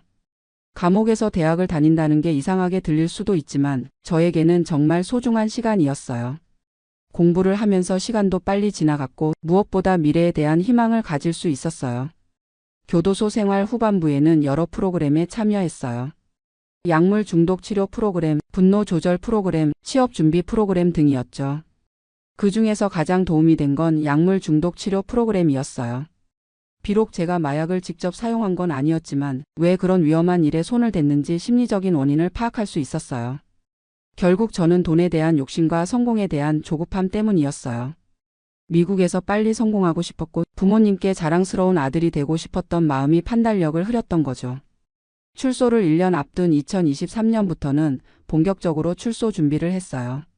사회복귀 프로그램에 참여해서 이력서 쓰는 법, 면접 보는 법을 배웠어요. 하지만 현실은 녹록지 않았어요. 15년의 공백기를 어떻게 설명할 것인지, 전과자라는 신분으로 어떤 일을 할 수 있을지 막막했어요. 2024년 3월 15일 드디어 출소하는 날이 왔어요. 15년 만에 교도소 문을 나서는 순간 정말 꿈인지 현실인지 구분이 안 되었어요. 세상은 정말 많이 바뀌어 있었어요. 스마트폰이 이렇게 발달했을 줄 몰랐고 모든 사람들이 손에 작은 컴퓨터를 들고 다니고 있었어요. 출소 당일 한인교회에서 운영하는 게스트하우스에 머물게 되었어요. 목사님이 저를 따뜻하게 맞아주셨지만 다른 사람들의 시선은 차가웠어요. 저 사람이 15년 동안 감옥에 있던 사람이래라는 수군거림이 들렸어요. 첫 번째 난관은 신분증 발급이었어요. 15년 전에 받았던 운전면허증은 당연히 만료되었고 새로 받으려면 여러 서류가 필요했어요. 사회보장번호는 그대로 유효했지만 신용점수는 바닥이었어요. 15년 동안 신용거래가 전혀 없었으니까요. 은행 계좌를 열려고 해도 어려웠어요. 신용점수가 없으니까 은행에서 꺼려했거든요. 결국 체크카드만 발급받을 수 있었어요. 가장 큰 문제는 역시 취업이었어요. 이력서에 15년의 공백을 어떻게 설명할지 고민이 많았어요. 솔직하게 쓰자니 채용될 가능성이 거의 없고 거짓말을 하자니 나중에 들킬 위험이 있었어요. 처음에는 한인 마트에 취업을 시도했어요. 사장님께 솔직하게 사정을 말씀드렸더니 우리도 장사가 어려운데 그런 위험한 사람은 쓸 수 없다고 하시더라고요. 패스트푸드점도 지원해봤지만 마찬가지였어요. 서류 전형에서부터 떨어졌어요. 한 달 동안 50군데가 넘는 곳에 이력서를 넣었지만 면접 기회조차 주는 곳이 없었어요. 그러던 중에 전과자 재활을 돕는 비영리 단체를 알게 되었어요. 세컨드 찬스라는 단체였는데 전과자들의 사회복귀를 돕는 일을 하고 있었어요. 그곳에서 저와 같은 처지의 사람들을 많이 만났어요. 모두들 취업에 어려움을 겪고 있었어요. 어떤 분은 출소한 지 2년이 넘었는데도 제대로 된 일자리를 찾지 못하고 있었어요. 그 단체에서 운영하는 직업훈련 프로그램에 참여했어요. 건설 현장에서 일할 수 있는 기술을 배우는 과정이었어요. 비록 제 전공과는 거리가 멀었지만 일단 일자리를 구하는 게 급했어요. 3개월 과정을 마친 후에 건설회사에 취업할 수 있었어요. 사장님은 전과자들을 많이 고용하는 분이었어요. 사람은 누구나 실수할 수 있다며 기회를 주셨어요. 시작 급여는 시간당 15달러였어요. 하루 8시간 주 5일 일하면 월 2,400달러 정도 벌 수 있었어요. 15년 만에 받는 첫 월급이었어요. 첫 급여를 받던 날 정말 울컥했어요. 비록 많은 돈은 아니었지만 제 손으로 번 정당한 돈이라는 게 너무 뜻깊었어요. 하지만 현실은 여전히 어려웠어요. 방세만 월 $800였고 식비, 교통비, 핸드폰 요금 등을 내고 나면 거의 남는 게 없었어요. 게다가 몸이 일에 적응하지 못해서 매일 온몸이 아팠어요. 15년 동안 교도소에서 운동을 했지만 실제 육체 노동과는 차원이 달랐어요. 일주일 만에 손바닥이 까지고 어깨와 허리가 아파서 잠을 이루기 어려웠어요. 그래도 포기할 수는 없었어요. 이 일마저 놓치면 다시 갈 곳이 없었거든요. 동료들은 대부분 히스패닉계였는데 처음에는 저를 경계했어요. 아시안이 건설 현장에서 일하는 경우가 흔하지 않았거든요. 하지만 열심히 일하는 모습을 보여주면서 점차 인정받게 되었어요. 교도소에서 배운 스페인어도 도움이 되었고 컴퓨터를 다룰 수 있다는 점도 플러스 요인이었어요. 6개월 후에는 시간당 $18로 인상되었고 현장 관리 업무도 맡게 되었어요. 그 즈음 한국에 있는 부모님께 안부 전화를 드렸어요. 15년 만에 드리는 전화였어요. 어머니가 전화를 받으셨는데 제 목소리를 듣고는 한참 동안 말을 하지 못하셨어요. 그러더니 아들아 살아있구나라고 하시면서 우셨어요. 어머니 저 출소했어요. 지금 일도 하고 있어요 라고 말씀드렸더니 그래 아들아. 이제 새 출발이구나라고 하셨어요. 아버지와도 통화했는데 목소리가 많이 늙으셨더라고요. 아버지 건강하세요? 라고 물어봤더니 아들이 무사하니까 이제 건강해질 거야 라고 하셨어요. 그 통화 후에 정말 힘이 났어요. 부모님이 저를 포기하지 않고 기다려 주셨다는 게 너무 감사했어요.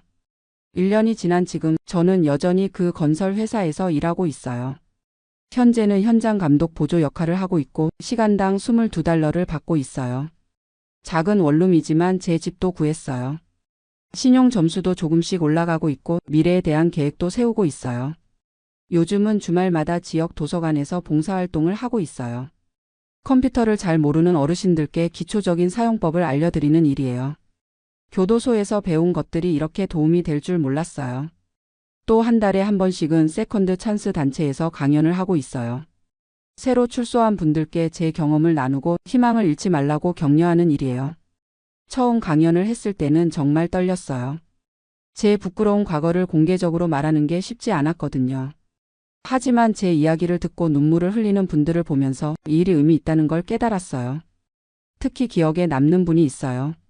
마약 관련 죄로 10년을 복역하고 출소한 40대 남성분이었는데 출소 후 6개월 동안 일자리를 찾지 못해서 거의 포기 상태였어요. 그분께 제 이야기를 해드리고 함께 이력서도 다시 써드렸어요. 2주 후에 연락이 왔는데 창고관리 일자리를 구했다고 하시더라고요. 그때 정말 뿌듯했어요. 제가 누군가에게 도움이 될 수 있구나 하는 생각이 들었거든요. 요즘 제가 가장 관심을 갖고 있는 건 기술 교육이에요. 교도소에서 컴퓨터를 배웠던 경험을 살려서 전과자들을 위한 IT 교육 프로그램을 만들고 싶어요. 건설 현장에서 일하면서 번 돈을 조금씩 모아서 온라인으로 컴퓨터 관련 강의도 듣고 있어요. 웹 개발, 데이터베이스 관리 같은 분야를 공부하고 있어요. 목표는 2년 후에 IT 관련 일자리로 이직하는 거예요. 그리고 장기적으로는 전과자들을 위한 직업훈련센터를 만들고 싶어요. 물론 아직도 어려움은 많아요. 가끔 사람들이 제 과거를 알게 되면 태도가 달라져요. 15년이나 감옥에 있었던 사람이라는 시선으로 보는 거죠. 얼마 전에는 아파트에서 이사를 나가라는 통보를 받았어요. 다른 입주민이 제 전과를 알고 집주인에게 항의를 했던 거예요. 결국 다른 곳으로 이사를 가야 했죠. 또 한 번은 은행에서 대출을 신청했다가 거절당했어요. 신용 점수는 많이 올랐지만 여전히 전과자라는 이유로 위험 인물로 분류되는 거예요. 연애도 쉽지 않아요. 한 번 괜찮은 분을 만났는데 제 과거를 말씀드리고 나서 연락이 끊어졌어요. 이해는 하지만 부담스럽다고 하시더라고요. 가끔 밤에 혼자 있으면 후회와 자책이 밀려와요. 그때 그런 선택만 하지 않았더라면 하는 생각이 들죠.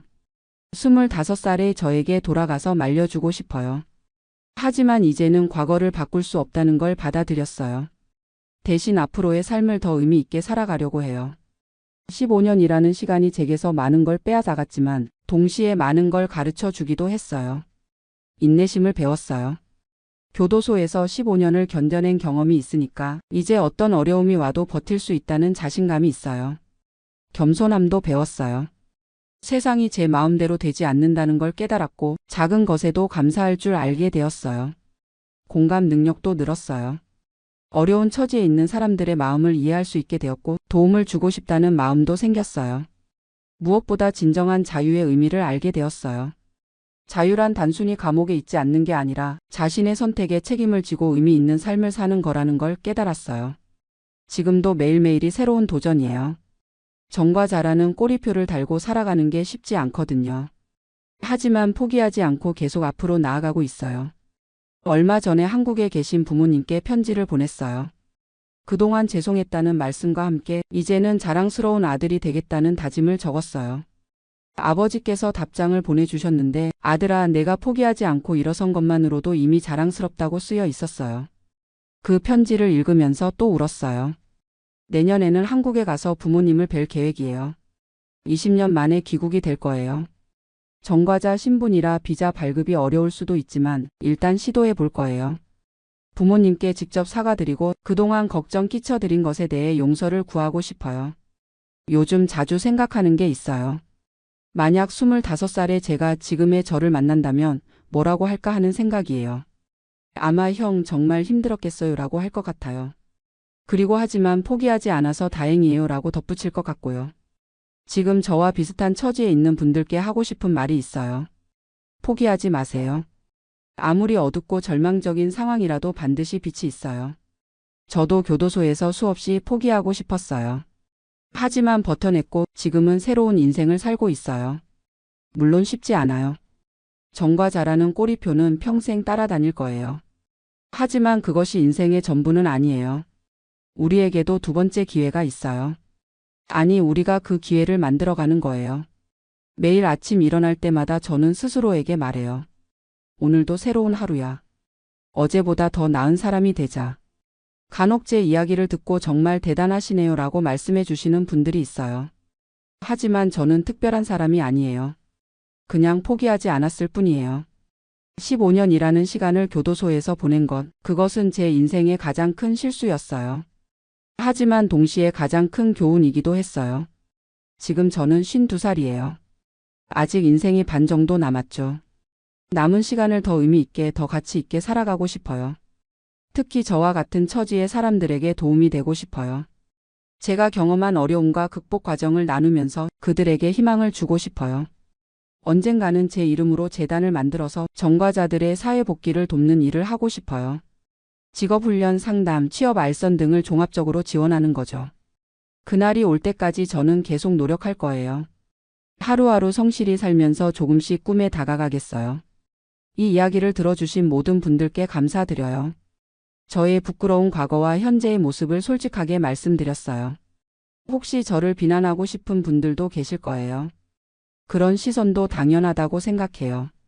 제가 저지른 잘못은 변명의 여지가 없으니까요. 하지만 사람은 변할 수 있다는 건, 두 번째 기회를 가질 수 있다는 건, 그것만은 믿어주셨으면 해요. 저는 오늘도 새벽 5시에 일어나서 출근 준비를 했어요. 15년 전 교도소에서 일어나던 시간과 똑같아요. 하지만 지금의 5시는 희망으로 가득해요. 오늘 하루도 성실히 일하고 누군가에게는 도움이 되는 사람이 되려고 해요. 그리고 내일은 오늘보다 더 나은 사람이 되려고 노력할 거예요. 감사합니다. 저는 올해 69세가 된 박영수라고 합니다. 지금 베트남 하노이에서 한국 드라마를 보며 하루하루를 보내고 있어요. 어떻게 이런 삶을 살게 되었는지 지금 생각해도 참 신기합니다.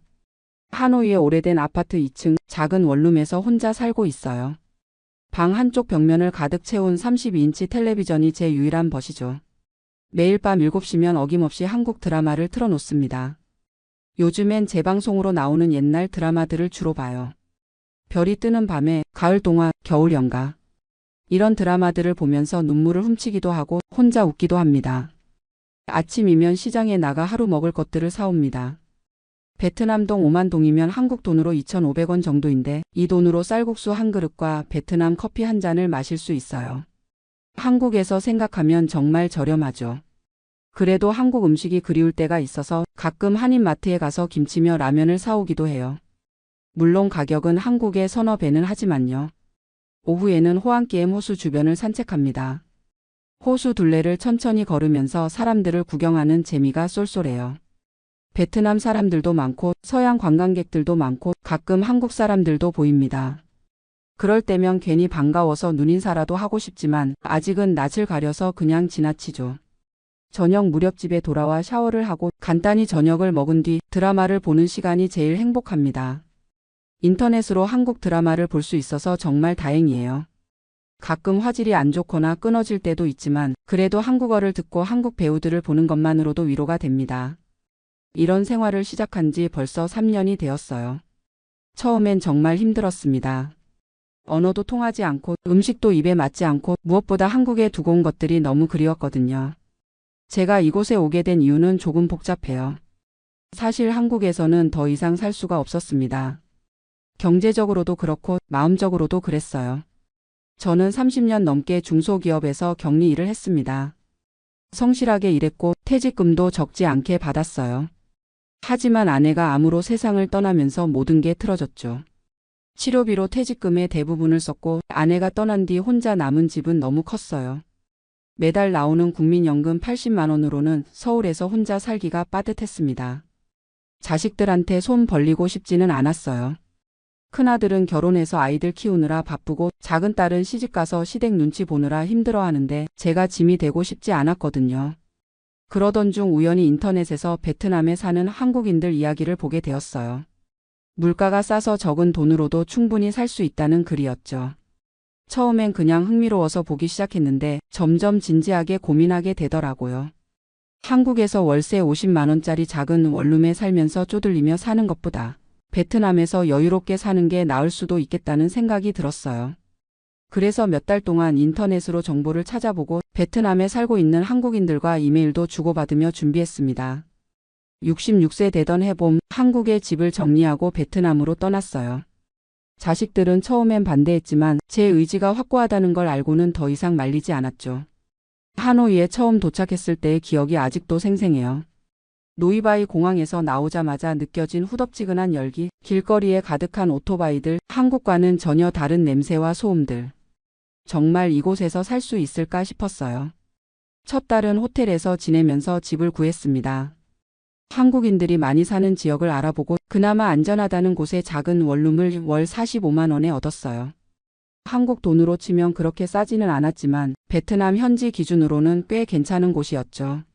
생활에 적응하는 데는 시간이 걸렸어요. 일단 언어 문제가 가장 컸습니다. 베트남어는 성조가 있어서 발음이 정말 어려워요. 숫자도 제대로 못하겠더라고요. 시장에서 물건 값을 물어봐도 알아듣지 못해서 몇 번이나 바가지를 쓰기도 했어요. 음식도 처음엔 힘들었습니다. 쌀국수는 먹을 만했지만 다른 베트남 음식들은 향신료 냄새가 강해서 적응이 안 되더라고요. 그래서 한인마트에서 한국 음식 재료를 사서 해먹으려고 했는데 가격이 너무 비싸서 깜짝 놀랐어요. 라면 한 봉지가 한국 돈으로 1,000원이 넘고 김치 한 포기가 10,000원이 넘었거든요. 그래도 시간이 지나면서 조금씩 적응해 갔어요. 베트남 음식 중에서도 제 입에 맞는 것들을 찾아냈고 간단한 베트남어 인사말 정도는 할 수 있게 되었죠. 무엇보다 물가가 정말 저렴해서 경제적으로는 여유가 생겼어요. 한국에서는 매월 연금 80만 원으로 빠듯하게 살았는데 여기서는 그 돈으로도 충분히 살 수 있어요. 집세 45만 원에 생활비 30만 원이면 넉넉하게 지낼 수 있거든요.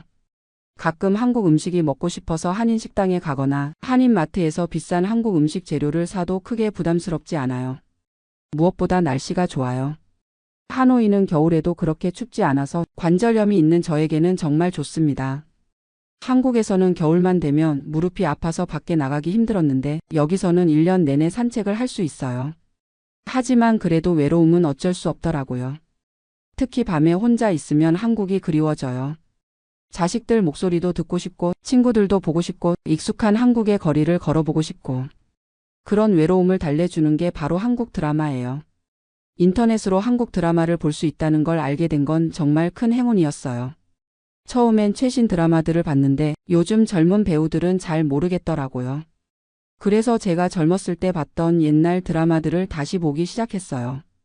별이 뜨는 밤에를 보면서 안재욱과 최지우가 나오는 장면에서 눈물을 흘렸고 가을 동화를 보면서 원빈과 송혜교의 애절한 사랑에 가슴이 아팠어요. 겨울 연가는 몇 번을 다시 봤는지 모르겠어요.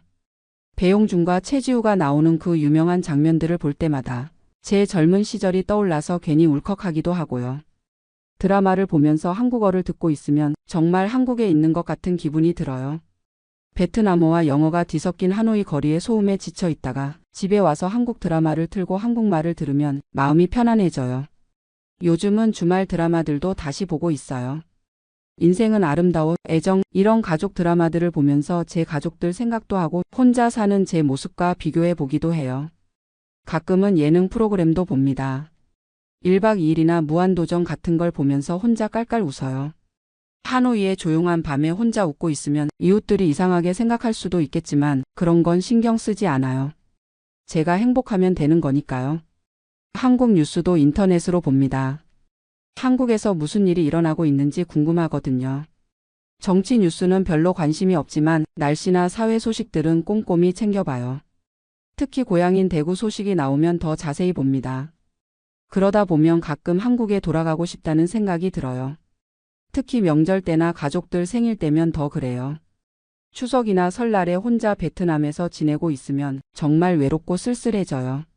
한국에서는 당연했던 가족들과의 시간이 얼마나 소중했는지 이제서야 깨닫게 되죠. 작년 추석 때는 정말 한국이 그리워서 견딜 수가 없었어요. 큰아들한테 전화를 걸어서 한국에 들어갈까 생각 중이라고 했더니 아들이 깜짝 놀라면서 걱정하더라고요. 베트남에서 잘 지내고 있는 줄 알았는데 힘드시냐고 돈이 필요하면 보내줄 테니까 한국에 올 생각 말라고 하더라고요. 사실 경제적으로는 베트남이 훨씬 여유로워요. 한국에서는 연금 80만 원으로 쪼들리며 살았는데 여기서는 그 돈으로도 넉넉하게 살 수 있거든요. 그런데 돈만으로는 채워지지 않는 게 있더라고요. 바로 정서적인 외로움이에요. 그런 외로움이 클 때마다 드라마를 봅니다. 특히 가족 드라마를 보면서 눈물을 흘리기도 하고 로맨스 드라마를 보면서 제 젊은 시절을 추억하기도 해요. 드라마 속 한국의 풍경들을 보면 서울의 거리나 지하철, 한강이나 남산타워 같은 곳들이 그리워져요. 요즘은 사극도 가끔 봅니다. 대장금이나 주몽 같은 걸 보면서 우리나라 역사에 대해 새삼 자부심을 느끼기도 해요. 베트남에서 한국인으로 살면서 한국의 문화나 역사에 대해 더 관심을 갖게 된 것 같아요. 한 달에 한 번 정도는 한국 음식이 너무 그리워서 하노이에 있는 한인 식당에 가기도 해요. 김치찌개나 불고기, 비빔밥 같은 걸 먹으면서 한국어로 주문하고 한국어로 대화하는 재미가 쏠쏠해요. 가격은 한국보다 비싸지만 가끔씩은 그런 사치도 필요하다고 생각해요. 한인 식당에서 다른 한국 사람들을 만나면 반가워요. 대부분 젊은 사람들이긴 하지만 가끔 저처럼 나이 드신 분들도 있어요. 그런 분들과 이야기를 나누면 비슷한 고민을 하고 계시더라고요. 한국이 그립긴 하지만 경제적으로는 베트남이 낫다는 얘기들을 하죠. 요즘은 하노이에도 한국 문화가 많이 들어와 있어요. 베트남 젊은이들 사이에서 한국 드라마나 케이팝이 인기라고 하더라고요. 길거리에서 한국 노래가 흘러나올 때도 있고 한국 화장품이나 패션 브랜드들도 많이 보여요.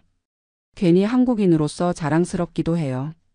그런데 역설적으로 베트남에서 한국 문화를 접할 때마다 더 외로워지기도 해요. 한국이 이렇게 가까이 있는 것 같으면서도 실제로는 멀리 떨어져 있다는 걸 실감하게 되거든요. 지난달에는 하노이 한국문화원에서 하는 행사에 참여했어요. 한국 전통 음식 만들기 체험이었는데 김치를 담그는 방법을 가르쳐 주더라고요. 베트남 사람들과 함께 김치를 담그면서 한국 문화를 설명해 주는 재미도 있었어요. 그날 저녁에는 한국문화원에서 상영하는 한국 영화도 봤어요. 베트남어 자막이 있어서 베트남 사람들도 많이 왔더라고요. 한국 영화를 보면서 베트남 사람들이 웃고 우는 모습을 보니 신기하면서도 뿌듯했어요. 그런 행사들에 참여하면서 느끼는 건 저도 완전히 혼자는 아니라는 거예요. 비록 가족은 멀리 있지만 이곳에서도 한국과 연결되어 있는 끈들이 있더라고요. 한국 드라마나 영화, 한국 음식이나 문화 행사들이 그런 끈 역할을 해주는 것 같아요. 요즘 제일 즐거운 시간은 역시 밤에 드라마 보는 시간이에요. 오늘도 저녁 7시가 되면 텔레비전을 켜고 어제보다 만 드라마에 이어지는 이야기를 볼 거예요. 등장인물들이 어떻게 될지 궁금하기도 하고 그들의 이야기를 통해 제 인생을 돌아보기도 해요. 가끔은 드라마를 보면서 이런 생각을 해요. 제 인생도 하나의 드라마가 아닐까 하고요. 69년이라는 긴 시간 동안 여러 가지 일들을 겪으면서 지금은 베트남이라는 낯선 땅에서 새로운 챕터를 쓰고 있는 것 같아요. 처음에는 이 선택이 맞는 건지 확신이 서지 않았어요. 한국을 떠나서 혼자 이국 땅에서 사는 게 과연 행복할까 싶었거든요. 하지만 3년이 지난 지금 나름대로 만족하며 지내고 있어요. 경제적으로는 확실히 여유가 생겼어요. 한국에서는 매달 연금으로 근근히 살았는데 여기서는 그 돈으로도 충분히 괜찮은 생활을 할 수 있거든요.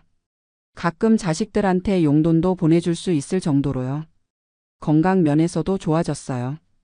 따뜻한 날씨 덕분에 관절염이 많이 나아졌고 매일 산책을 하면서 체력도 좋아진 것 같아요. 한국에 있을 때는 겨울만 되면 집에만 있었는데 여기서는 1년 내내 활동적으로 지낼 수 있어요. 무엇보다 마음의 여유가 생긴 것 같아요. 한국에 있을 때는 항상 돈 걱정을 했거든요. 연금만으로는 부족해서 자식들한테 손을 벌려야 하나 아니면 알바라도 해야 하나 고민이 많았어요. 그런데 여기서는 그런 걱정 없이 하루하루를 편하게 보낼 수 있어요. 물론 외로움은 있어요. 가족들이 그립고 한국이 그리워요. 하지만 그런 외로움도 이제는 제 삶의 일부가 된 것 같아요. 완전히 사라지지는 않지만 견딜 만한 정도로 줄어들었다고 할까요? 한국 드라마가 그런 외로움을 많이 달래주는 것 같아요. 드라마를 보면서 한국어도 듣고 한국 배우들도 보고 한국의 정서도 느낄 수 있거든요. 마치 매일 한국을 방문하는 것 같은 기분이에요. 요즘은 새로운 취미도 생겼어요. 베트남어 공부를 시작했거든요. 나이가 들어서 외국어를 배우는 게 쉽지는 않지만 조금씩 늘어가는 재미가 있어요. 시장에서 베트남어로 인사를 하면 상인들이 신기해하면서 웃어줘요. 하노이에는 정말 볼거리가 많아요. 호안기엠 호수 말고도 문묘나 목고 사원 같은 역사적인 곳들이 많고 올드 쿼터에서는 베트남의 전통적인 생활 모습을 볼 수 있어요. 이런 곳들을 천천히 구경하면서 시간을 보내는 것도 좋아요. 가끔은 하롱베이 같은 관광지에 당일치기로 다녀오기도 해요. 한국에서는 해외여행이 부담스러웠는데 베트남에 살면서는 동남아시아 여러 나라를 가까이서 구경할 수 있어서 좋아요. 하지만 역시 제일 좋은 시간은 집에서 드라마 보는 시간이에요. 오늘도 어김없이 7시가 되면 텔레비전을 켜고 어제보다 만 이야기의 속편을 볼 거예요. 그리고 드라마를 보면서 오늘 하루도 무사히 보낸 것에 감사할 거고요. 69세의 나이에 시작한 베트남 생활이 처음 생각했던 것보다 나쁘지 않아요. 아니, 오히려 생각보다 좋은 것 같아요. 한국 드라마와 함께하는 하노이에서의 소소한 행복, 이것이 지금 제 인생의 작은 기쁨입니다. 안녕하세요. 저는 올해 65세인 김태호라고 합니다. 지금 저는 플로리다에 있는 저희 별장에서 이 이야기를 들려드리고 있어요. 창밖으로는 야자수가 바람에 살랑살랑 흔들리고 온도계는 24도를 가리키고 있습니다. 바로 지금이 12월 중순이에요. 이맘때 밴쿠버에 있다면 저는 아마 침대에서 일어나지도 못했을 거예요. 하지만 지금 제 기분은 정말 상쾌합니다. 어떻게 해서 이런 일이 가능했는지 차근차근 말씀드려 보겠습니다. 1995년에 저희 가족이 밴쿠버에 처음 왔을 때만 해도 모든 게 신기하고 좋았어요. 그때 저는 35세였고 아내 수경이는 32세였습니다. 서울에서 엔지니어로 일하다가 더 나은 기회를 찾아 이민을 결정했죠. 캐나다는 정말 깨끗하고 질서정연한 나라였어요. 공기도 맑고 사람들도 친절하고 무엇보다 아이들이 자유롭게 뛸 수 있는 환경이 마음에 들었습니다. 첫 직장도 금방 구했고 집도 리치먼드에 괜찮은 곳으로 장만했어요. 모든 게 계획대로 흘러가는 것 같았습니다. 아이들도 학교에 잘 적응했고 저희 부부도 새로운 삶에 희망이 가득했어요. 처음 몇 년간은 정말 행복했어요. 여름에는 로키 산맥으로 캠핑을 가고 봄에는 벚꽃 구경을 하고 가을에는 단풍놀이를 다녔습니다. 밴쿠버의 온화한 기후가 정말 좋았어요. 겨울에도 눈이 별로 안 오니까 제설 걱정도 없고 영하로 잘 안 떨어지니까 난방비도 그리 많이 나오지 않았습니다. 한국보다 훨씬 살기 좋다고 생각했어요. 주변 한국 분들도 모두 밴쿠버 날씨를 자랑스러워했습니다. 캐나다에서 가장 살기 좋은 도시라고 하면서 말이에요. 그런데 이상한 일이 생기기 시작했어요. 이민 온 지 5년 정도 되었을 때부터였는데 11월만 되면 기분이 이상해지는 거예요. 처음에는 단순히 계절이 바뀌어서 그런가 보다 했습니다. 한국에서도 가을이면 약간 우울해지는 게 있었거든요. 그런데 여기서는 그 정도가 아니었어요. 11월부터 3월까지 거의 5개월 동안 마치 다른 사람이 된 것 같았습니다. 아침에 일어나는 것부터가 고역이었어요. 몸이 납덩이처럼 무겁고 뭘 해도 의욕이 안 생기고 자꾸만 잠만 자려고 했습니다. 해가 갈수록 증상은 더 심해졌어요. 밴쿠버의 겨울이 이렇게 힘든 줄 몰랐습니다. 비는 정말 끝없이 내리고 하늘은 항상 회색빛이고 해는 오후 4시면 벌써 지기 시작해요. 12월이면 해가 나지 않는 날이 보름이나 됩니다. 아침 8시에 일어나도 바깥이 깜깜하고 오후 3시만 되어도 벌써 어두워지기 시작해요. 하루 종일 실내 조명을 켜고 살아야 했습니다. 이런 날들이 몇 달씩 계속되니까 정말 미칠 것 같았어요. 아내도 저와 똑같이 힘들어했습니다. 2005년 즈음에 정말 심각해서 병원에 가봤어요. 그때 처음으로 계절성 우울증이라는 진단을 받았습니다. 의사가 설명해 주더라고요. 시저널 AFFECT IV 디소더 줄여서 SAD라고 하는데 일조량 부족으로 생기는 우울증이라고 했어요. 밴쿠버는 캐나다에서도 겨울 일조량이 가장 적은 도시 중 하나래요. 10월부터 2월까지 총 일조량이 390시간밖에 안 된다고 하더라고요. 토론토는 505시간, 캘거리는 670시간인데 말이에요. 그러니까 거의 반 정도밖에 햇빛을 못 보는 거죠. 의사가 광치료를 권해줬어요. 특수한 램프를 사서 매일 아침 30분씩 쬐라고 하더라고요. 1만 럭스짜리 광치료기를 $600 주고 샀습니다. 매일 아침 일어나자마자 그 앞에 앉아서 30분씩 쬐어요. 처음에는 조금 나아지는 것 같기도 했는데 금세 효과가 떨어졌습니다. 항우울제도 처방받아서 먹어봤어요. 하지만 부작용이 너무 심했어요. 머리가 멍해지고 입이 마르고 밤에 잠도 안 와서 더 힘들었습니다. 비타민 D도 먹어보고 운동도 열심히 해보고 온갖 방법을 다 써봤지만 근본적인 해결책이 안 됐어요. 더 화가 났던 건 의료진들의 태도였어요. 40대 초반의 젊은 의사가 저를 보더니 이렇게 말하는 거예요. 나이가 들면 다 그런 거라고 적응하고 살아야 한다고 하더라고요. 약간 운동 부족인 것 같으니까 헬스장이나 다니라고 하고요. 정말 기가 막혔어요. 제가 30년간 엔지니어로 일하면서 온갖 문제를 해결해 봤는데 이 친구가 저를 뭘로 보는 건지 모르겠더라고요. 간호사도 비슷했어요. 겨울 우울증이 뭐 대수냐는 식으로 말하면서 그냥 참고 살라고 하더라고요. 캐나다 사람들은 다 그렇게 산다면서 말이에요. 집에서도 이해를 못 받았어요. 큰아들이 그러더라고요. 아빠는 왜 그렇게 예민하냐고, 캐나다에 와서 이렇게 좋은 환경에서 살면서 뭐가 불만이냐고 하더라고요. 둘째 딸도 비슷했어요. 친구들 아빠는 다 멀쩡한데 우리 아빠만 이상하다고 하더라고요. 아내도 처음에는 이해해줬는데 해가 갈수록 지쳐가는 게 보였어요. 11월부터 3월까지 거의 5개월 동안 저희 부부가 다른 사람이 되거든요.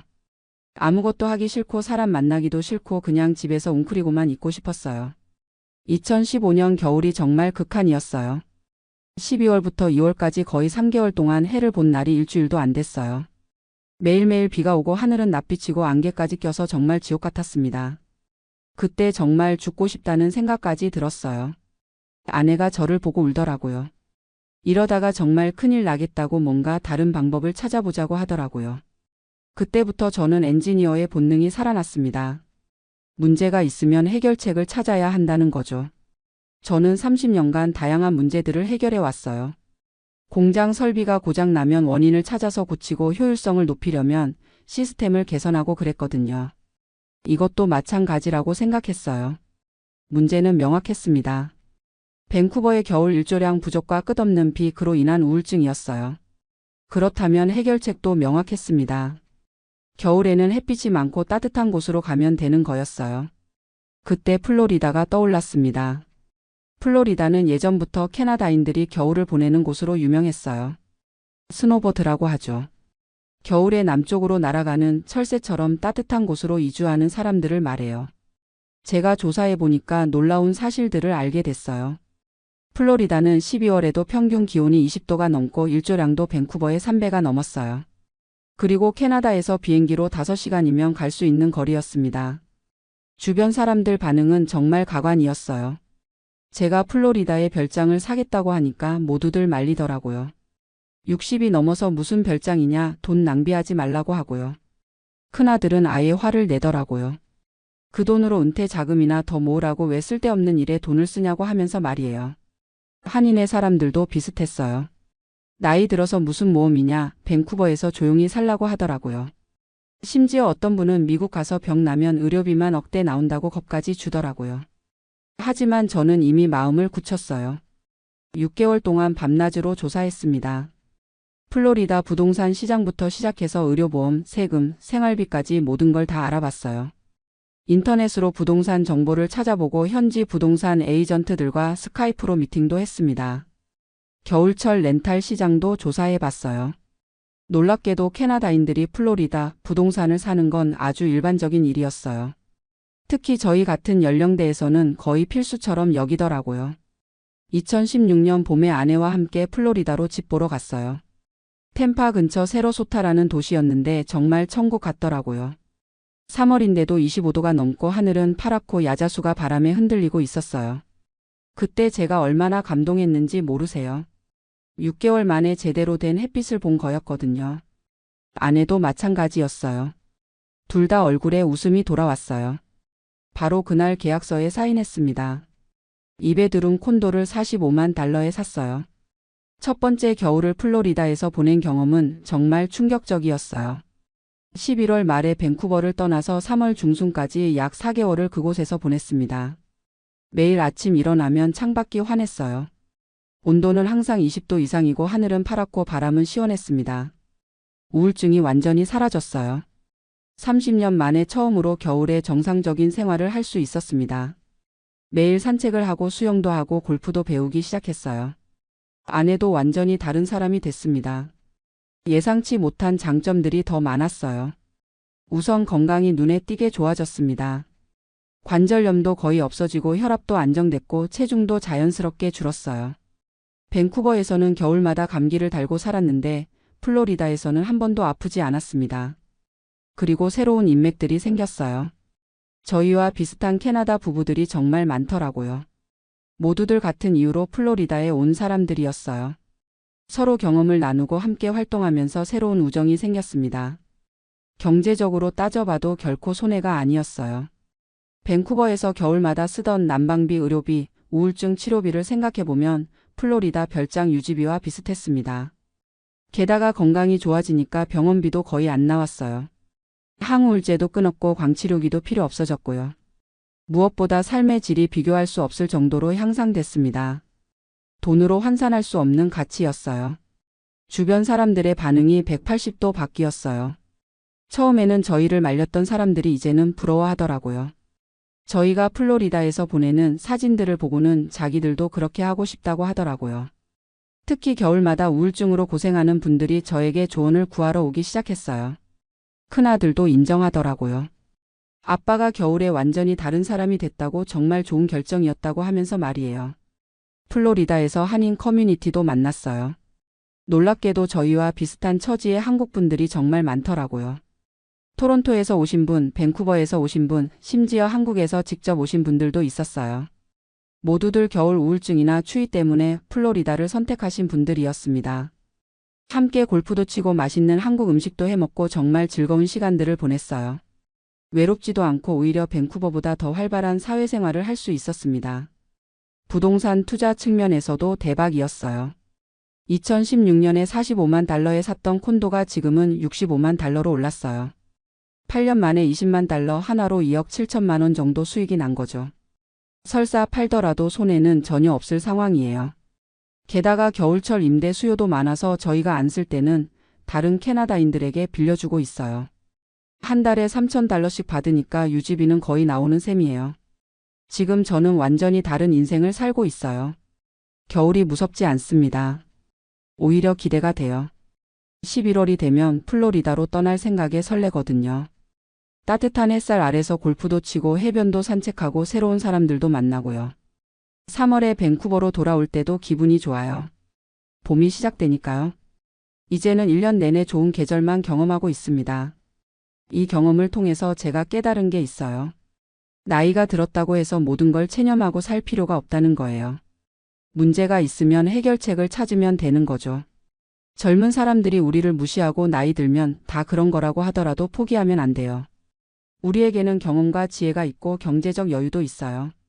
그런 장점들을 활용해서 우리만의 해결책을 찾으면 되는 거예요. 정말 많은 분들이 겨울 우울증으로 고생하고 계세요. 특히 밴쿠버나 시애틀 같은 곳에 사시는 분들은 더욱 그렇고요. 그분들께 꼭 말씀드리고 싶어요.